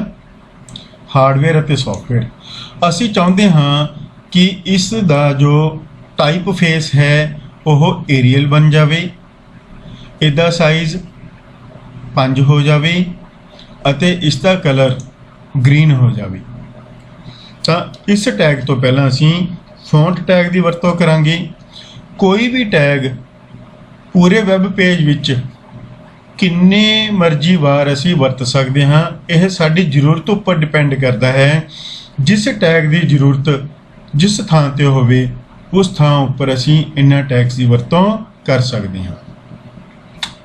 ਫੌਂਟ ਫੇਸ ਬਰਾਬਰ ਹੈ ਟਾਈਪ ਫੇਸ ਦਾ ਨਾਮ ਏਰੀਅਲ, ਕਲਰ ਕਿਸੇ ਵੀ ਐਟਰੀਬਿਊਟ ਨੂੰ ਪਹਿਲਾਂ ਜਾਂ ਬਾਅਦ ਵਿੱਚ ਲਿਖ ਸਕਦੇ ਹੋ ਉਸੇ ਟੈਗ ਵਿੱਚ, ਇਸ ਨਾਲ ਕੋਈ ਫਰਕ ਨਹੀਂ ਪੈਂਦਾ, ਗ੍ਰੀਨ। ਉਸ ਤੋਂ ਬਾਅਦ ਹੈ ਸਾਈਜ਼ ਇਕੁਅਲ ਟੂ 5। ਅਸੀਂ ਫੌਂਟ ਟੈਗ ਦੇ ਸਾਰੇ ਐਟਰੀਬਿਊਟ, ਤਿੰਨੇ ਐਟਰੀਬਿਊਟ ਅਤੇ ਉਹਨਾਂ ਦੇ ਮੁੱਲ ਇਸ ਉਦਾਹਰਣ ਵਿੱਚ ਵਰਤ ਰਹੇ ਹਾਂ ਔਰ ਇਹਨਾਂ ਮੁੱਲਾਂ ਨੂੰ, ਇਹਨਾਂ ਐਟਰੀਬਿਊਟ ਦੇ ਮੁੱਲਾਂ ਨੂੰ ਅਸੀਂ ਡਬਲ ਕੋਮਾ ਵਿੱਚ ਲਿਖਣਾ ਨਹੀਂ ਭੁੱਲਣਾ ਔਰ ਜਿੱਥੇ ਤੱਕ ਇਹ ਕੰਮ ਕਰਨਾ ਹੈ ਉੱਥੇ ਜਾ ਕੇ ਅਸੀਂ ਉਸ ਟੈਗ ਨੂੰ ਬੰਦ ਕਰ ਦੇਵਾਂਗੇ। ਹੁਣ ਅਸੀਂ ਆਪਣੇ ਵੈਬ ਪੇਜ ਨੂੰ ਸੇਵ ਕਰਨਾ ਹੈ ਔਰ ਵੈਬ ਬਰਾਊਜ਼ਰ ਵਿੱਚ ਜਾ ਕੇ ਇਸ ਨੂੰ ਰਿਫਰੈਸ਼ ਕਰ ਦੇਣਾ ਹੈ। ਇਸ ਤਰ੍ਹਾਂ ਅਸੀਂ ਫੌਂਟ ਟੈਗ ਦੀ ਸਹਾਇਤਾ ਨਾਲ ਹਾਰਡਵੇਅਰ ਅਤੇ ਸੌਫਟਵੇਅਰ ਇਹਨਾਂ ਸ਼ਬਦਾਂ ਉੱਪਰ ਏਰੀਅਲ ਫੌਂਟ ਦੀ ਵਰਤੋਂ ਨਾਲ ਗ੍ਰੀਨ ਕਲਰ ਵਿੱਚ 5 ਸਾਈਜ਼ ਵਿੱਚ ਇਸ ਨੂੰ ਦਰਸਾਇਆ ਹੈ। ਆਓ ਫੇਸ ਵੈਲਿਊ ਚੇਂਜ ਕਰਕੇ ਦੇਖੀਏ। ਅਸੀਂ ਏਰੀਅਲ ਦੀ ਥਾਂ ਤੇ ਇੰਪੈਕਟ ਨਾਮ ਦਾ ਜੋ ਟਾਈਪ ਫੇਸ ਹੈ ਉਹ ਹੁਣ ਬਦਲ ਕੇ ਦੇਖਦੇ ਹਾਂ। ਸੇਵ ਕੀਤਾ, ਵੈਬ ਬਰਾਊਜ਼ਰ ਵਿੱਚ ਗਏ, ਰਿਫਰੈਸ਼ ਕੀਤਾ। ਦੇਖੋ ਹੁਣ ਏਰੀਅਲ ਫੌਂਟ ਦੇ ਮੁਤਾਬਕ ਇਸ ਦੀ ਜਿਹੜੀ ਸ਼ਕਲ ਸੀ ਅੱਖਰਾਂ ਦੀ ਉਹ ਬਦਲ ਚੁੱਕੀ ਹੈ। ਇਸ ਤਰ੍ਹਾਂ ਇੰਪੈਕਟ ਫੌਂਟ ਅਨੁਸਾਰ ਇਹਨਾਂ ਹਾਰਡਵੇਅਰ ਅਤੇ ਸੌਫਟਵੇਅਰ ਦੇ ਅੱਖਰਾਂ ਦੀ ਜਿਹੜੀ ਬਣਾਵਟ ਸੀ ਉਹ ਬਦਲ ਚੁੱਕੀ ਹੈ। ਇਸ ਤਰ੍ਹਾਂ ਅਸੀਂ ਵੱਖ-ਵੱਖ ਟਾਈਪ ਫੇਸ ਦੀ ਵਰਤੋਂ ਕਰਕੇ ਟੈਕਸਟ ਨੂੰ ਵੱਖ-ਵੱਖ ਡਿਜ਼ਾਈਨਾਂ ਵਿੱਚ ਜਾਂ ਵੱਖ-ਵੱਖ ਅੱਖਰਾਂ ਦੀ ਬਣਾਵਟ ਵਿੱਚ ਦਰਸਾ ਸਕਦੇ ਹਾਂ। ਉਮੀਦ ਹੈ ਤੁਹਾਨੂੰ ਐਟਰੀਬਿਊਟ ਦਾ ਜੋ ਕਨਸੈਪਟ ਹੈ ਉਹ ਪਤਾ ਚੱਲ ਚੁੱਕਿਆ ਹੋਵੇਗਾ। ਐਟਰੀਬਿਊਟ ਦੀ ਮਦਦ ਨਾਲ ਅਸੀਂ ਕਿਸੇ ਟੈਗ ਦੀ ਵਾਧੂ ਵਿਸ਼ੇਸ਼ਤਾ ਵੈਬ ਬਰਾਊਜ਼ਰ ਨੂੰ ਦੱਸ ਸਕਦੇ ਹਾਂ, ਜਿਸ ਦੀ ਵਰਤੋਂ ਕਰਦੇ ਹੋਏ ਵੈਬ ਬਰਾਊਜ਼ਰ ਨੇ ਉਸ ਟੈਗ ਉੱਪਰ ਉਹ ਵਿਸ਼ੇਸ਼ਤਾ ਅਨੁਸਾਰ ਕੰਮ ਕਰਕੇ ਸਾਨੂੰ ਆਉਟਪੁੱਟ ਪ੍ਰਦਾਨ ਕਰਨੀ ਹੈ। ਸਾਡਾ ਬੈਕਗ੍ਰਾਉਂਡ ਟੌਪਿਕ ਰਹਿੰਦਾ ਹੈ ਇਸ ਵਿੱਚ। ਆਓ ਹੁਣ ਬੋਡੀ ਦੇ ਬੈਕਗ੍ਰਾਉਂਡ ਐਟਰੀਬਿਊਟ ਦੀ ਵਰਤੋਂ ਵੀ ਕਰਨਾ ਸਿੱਖਦੇ ਹਾਂ। ਬੈਕਗ੍ਰਾਉਂਡ ਦੀ ਸਹਾਇਤਾ ਨਾਲ ਅਸੀਂ ਬੋਡੀ ਦੀ ਬੈਕਗ੍ਰਾਉਂਡ ਉੱਪਰ ਕੋਈ ਤਸਵੀਰ ਸੈੱਟ ਕਰ ਸਕਦੇ ਹਾਂ, ਲਗਾ ਸਕਦੇ ਹਾਂ।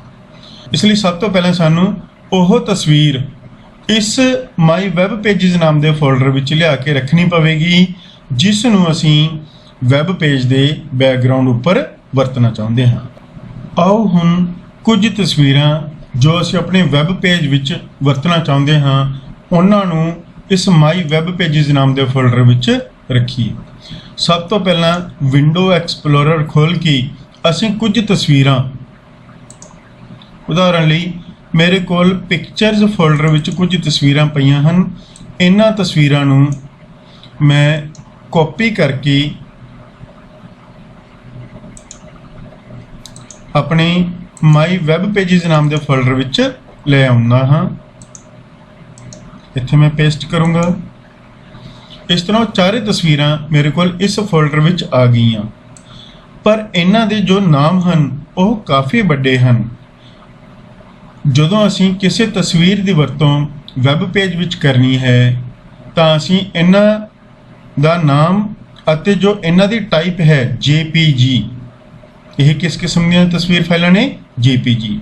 ਜਦੋਂ ਅਸੀਂ ਇਹਨਾਂ ਨੂੰ ਆਪਣੇ HTML ਪ੍ਰੋਗਰਾਮ ਵਿੱਚ ਵਰਤਾਂਗੇ ਤਾਂ ਇਹ ਨਾਮ ਅਤੇ ਇਹ ਟਾਈਪ ਦੱਸਾਂਗੇ।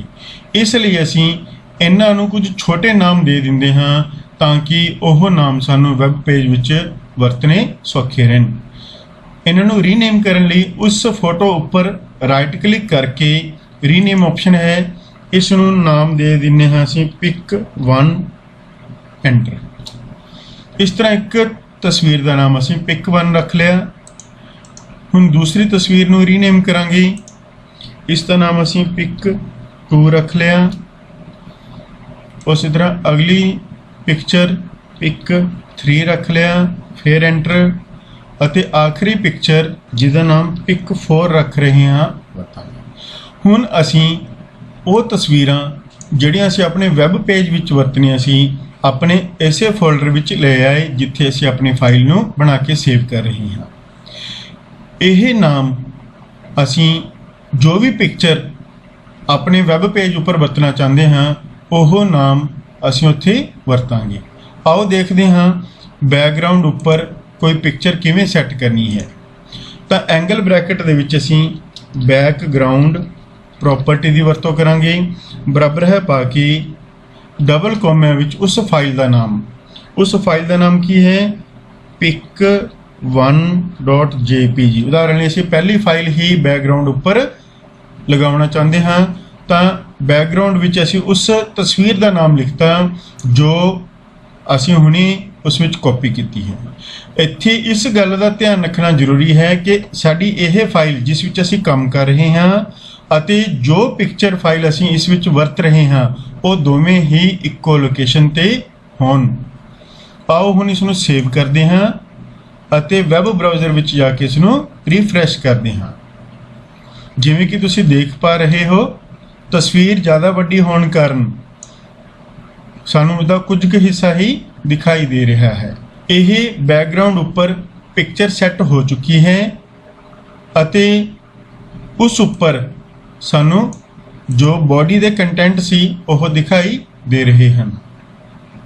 ਜੇਕਰ ਇਹ ਪਿਕਚਰ ਅਸੀਂ ਬਦਲਣਾ ਚਾਹੁੰਦੇ ਹਾਂ ਤਾਂ ਜਿਸ ਪਿਕਚਰ ਦਾ ਨਾਮ ਤੁਸੀਂ ਇਸ ਬੈਕਗ੍ਰਾਉਂਡ ਵਿੱਚ ਲਿਖ ਦੇਵੋਗੇ, ਉਦਾਹਰਨ ਲਈ ਅਸੀਂ pic3 ਲਿਖ ਦਿੰਦੇ ਹਾਂ ਤਾਂ pic3 ਨਾਮ ਦੀ ਜੋ ਫਾਈਲ ਹੈ ਉਹ ਬੈਕਗ੍ਰਾਉਂਡ ਉੱਪਰ ਸ਼ੋ ਹੋਵੇਗੀ। ਸੇਵ ਕਰਾਂਗੇ। ਬਦਲਾਵ ਕਰਨ ਤੋਂ ਬਾਅਦ ਫਾਈਲ ਨੂੰ ਸੇਵ ਕਰਨਾ ਨਾ ਭੁੱਲੋ ਅਤੇ ਵੈਬ ਬਰਾਊਜ਼ਰ ਵਿੱਚ ਜਾ ਕੇ ਉਸ ਨੂੰ ਰਿਫਰੈਸ਼ ਕਰਨਾ ਨਾ ਭੁੱਲੋ। ਇਹ ਸੀ ਸਾਡੀ ਤੀਸਰੀ ਫਾਈਲ ਜਿਸ ਨੂੰ ਅਸੀਂ ਬੈਕਗ੍ਰਾਉਂਡ ਦੇ ਤੌਰ ਤੇ ਵਰਤ ਰਹੇ ਹਾਂ। ਜੇਕਰ ਤੁਹਾਡੇ ਕੰਪਿਊਟਰ ਵਿੱਚ ਪਿਕਚਰਸ ਨਹੀਂ ਹਨ ਤਾਂ ਤੁਸੀਂ ਇੰਟਰਨੈਟ ਤੋਂ ਵੀ ਇਹ ਪਿਕਚਰਸ ਡਾਊਨਲੋਡ ਕਰਕੇ ਆਪਣੇ ਉਸ ਫੋਲਡਰ ਵਿੱਚ ਰੱਖ ਲਵੋ। ਅਦਰਵਾਈਜ਼ ਜਿੱਥੇ ਵੀ ਤੁਹਾਡੇ ਕੰਪਿਊਟਰ ਵਿੱਚ ਤਸਵੀਰਾਂ ਪਈਆਂ ਹਨ ਉਹਨਾਂ ਤਸਵੀਰਾਂ ਨੂੰ ਪਹਿਲਾਂ ਕਾਪੀ ਕਰਕੇ ਆਪਣੇ ਇਸ ਫੋਲਡਰ ਵਿੱਚ ਲੈ ਆਓ ਜਿੱਥੇ ਤੁਸੀਂ ਇਸ HTML ਫਾਈਲ ਨੂੰ ਸਟੋਰ ਕਰ ਰਹੇ ਹੋ ਤਾਂ ਕਿ ਤੁਹਾਨੂੰ ਉਹਨਾਂ ਫਾਈਲਾਂ ਨੂੰ ਵਰਤਣ ਦੇ ਵਿੱਚ ਆਸਾਨੀ ਰਹੇ ਅਤੇ ਉਹਨਾਂ ਫਾਈਲਾਂ ਨੂੰ ਆਪਣੇ ਅਨੁਸਾਰ ਆਪਣੀ ਜ਼ਰੂਰਤ ਅਨੁਸਾਰ ਨਾਮ ਦੇ ਦਿਵੋ। ਉਹਨਾਂ ਦੀ ਐਕਸਟੈਂਸ਼ਨ ਚੈੱਕ ਕਰ ਲਵੋ ਜਿਵੇਂ ਕਿ ਅਸੀਂ ਆਪਣੇ ਇਸ ਫੋਲਡਰ ਵਿੱਚ ਕੀਤਾ ਸੀ। ਇਹ ਨਾਮ ਚੇਂਜ ਕਰ ਲਏ ਅਤੇ ਉਹਨਾਂ ਦੀ ਇਹ ਐਕਸਟੈਂਸ਼ਨ ਧਿਆਨ ਵਿੱਚ ਰੱਖਣੀ ਹੈ ਕੀ ਹੈ। ਜੇ ਇੱਥੇ PNG ਲਿਖਿਆ ਹੁੰਦਾ ਤਾਂ ਅਸੀਂ ਇੱਥੇ ਵੀ PNG ਹੀ ਲਿਖਣਾ ਸੀ। ਤਾਂ ਫਾਈਲ ਦਾ ਨਾਮ ਅਤੇ ਐਕਸਟੈਂਸ਼ਨ ਧਿਆਨ ਨਾਲ ਲਿਖਣਾ ਹੈ। ਜੇਕਰ ਤੁਸੀਂ ਇੱਥੇ ਫਾਈਲ ਦਾ ਨਾਮ ਗਲਤ ਪਾ ਦਿੱਤਾ, ਉਦਾਹਰਨ ਲਈ ਮੈਂ 43 ਪਾ ਦਿੱਤਾ, ਉਸ ਤੋਂ ਬਾਅਦ ਇਸ ਨੂੰ ਸੇਵ ਕੀਤਾ ਔਰ ਇਸ ਨੂੰ ਰਿਫਰੈਸ਼ ਕਰਕੇ ਦੇਖੂੰਗਾ ਤਾਂ ਬੈਕਗ੍ਰਾਉਂਡ ਉੱਪਰ ਕੋਈ ਵੀ ਤਸਵੀਰ ਮੈਨੂੰ ਦਿਖਾਈ ਨਹੀਂ ਦੇ ਰਹੀ। ਕਿਉਂਕਿ ਵੈਬ ਬਰਾਊਜ਼ਰ ਨੂੰ ਇਸ ਨਾਮ ਦੀ ਫਾਈਲ ਉਸ ਲੋਕੇਸ਼ਨ ਉੱਪਰ ਨਹੀਂ ਮਿਲੀ ਜਿਸ ਕਾਰਨ ਉਸਨੇ ਉਸ ਤਸਵੀਰ ਨੂੰ ਸ਼ੋਅ ਨਹੀਂ ਕੀਤਾ। ਤਾਂ ਤੁਹਾਨੂੰ ਬੈਕਗ੍ਰਾਉਂਡ ਅਤੇ BG ਕਲਰ ਇਹਨਾਂ ਦੋਵੇਂ ਐਟਰੀਬਿਊਟਸ ਦੀ ਚੰਗੀ ਤਰ੍ਹਾਂ ਸਮਝ ਆ ਚੁੱਕੀ ਹੋਵੇਗੀ। ਇਹਨਾਂ ਦੋਵਾਂ ਵਿੱਚ ਅੰਤਰ ਕਲੀਅਰ ਹੋ ਗਿਆ ਹੋਵੇਗਾ। BG ਕਲਰ ਨਾਲ ਅਸੀਂ ਕੋਈ ਸਿੰਗਲ ਕਲਰ ਬੈਕਗ੍ਰਾਉਂਡ ਉੱਪਰ ਸੈੱਟ ਕਰ ਸਕਦੇ ਹਾਂ, ਜਦ ਕਿ ਬੈਕਗ੍ਰਾਉਂਡ ਐਟਰੀਬਿਊਟ ਦੀ ਮਦਦ ਨਾਲ ਅਸੀਂ ਕਿਸੇ ਤਸਵੀਰ ਨੂੰ ਬਾਡੀ ਦੇ ਬੈਕਗ੍ਰਾਉਂਡ ਉੱਪਰ ਸੈੱਟ ਕਰ ਸਕਦੇ ਹਾਂ। ਜਦੋਂ ਕਿ ਟੈਕਸਟ ਕਲਰ ਦੀ ਮਦਦ ਨਾਲ ਅਸੀਂ ਬਾਡੀ ਵਿੱਚ ਦਿਖਾਈ ਦੇ ਰਹੇ ਸਾਰੇ ਟੈਕਸਟ ਦਾ ਰੰਗ ਬਦਲ ਸਕਦੇ ਹਾਂ। ਫੌਂਟ ਟੈਗ ਅਤੇ ਉਹਨਾਂ ਦੇ ਐਟਰੀਬਿਊਟਸ ਦੀ ਮਦਦ ਨਾਲ ਅਸੀਂ ਬਾਡੀ ਵਿੱਚ ਦਿਖਾਈ ਦੇ ਰਹੇ ਕਿਸੇ ਖਾਸ ਟੈਕਸਟ ਦੇ ਉੱਪਰ ਕਲਰ ਚੇਂਜ ਕਰਨਾ, ਸਾਈਜ਼ ਚੇਂਜ ਕਰਨਾ ਜਾਂ ਉਹਦਾ ਟਾਈਪ ਫੇਸ ਨੂੰ ਚੇਂਜ ਕਰਨ ਦਾ ਕੰਮ ਕਰਵਾ ਸਕਦੇ ਹਾਂ।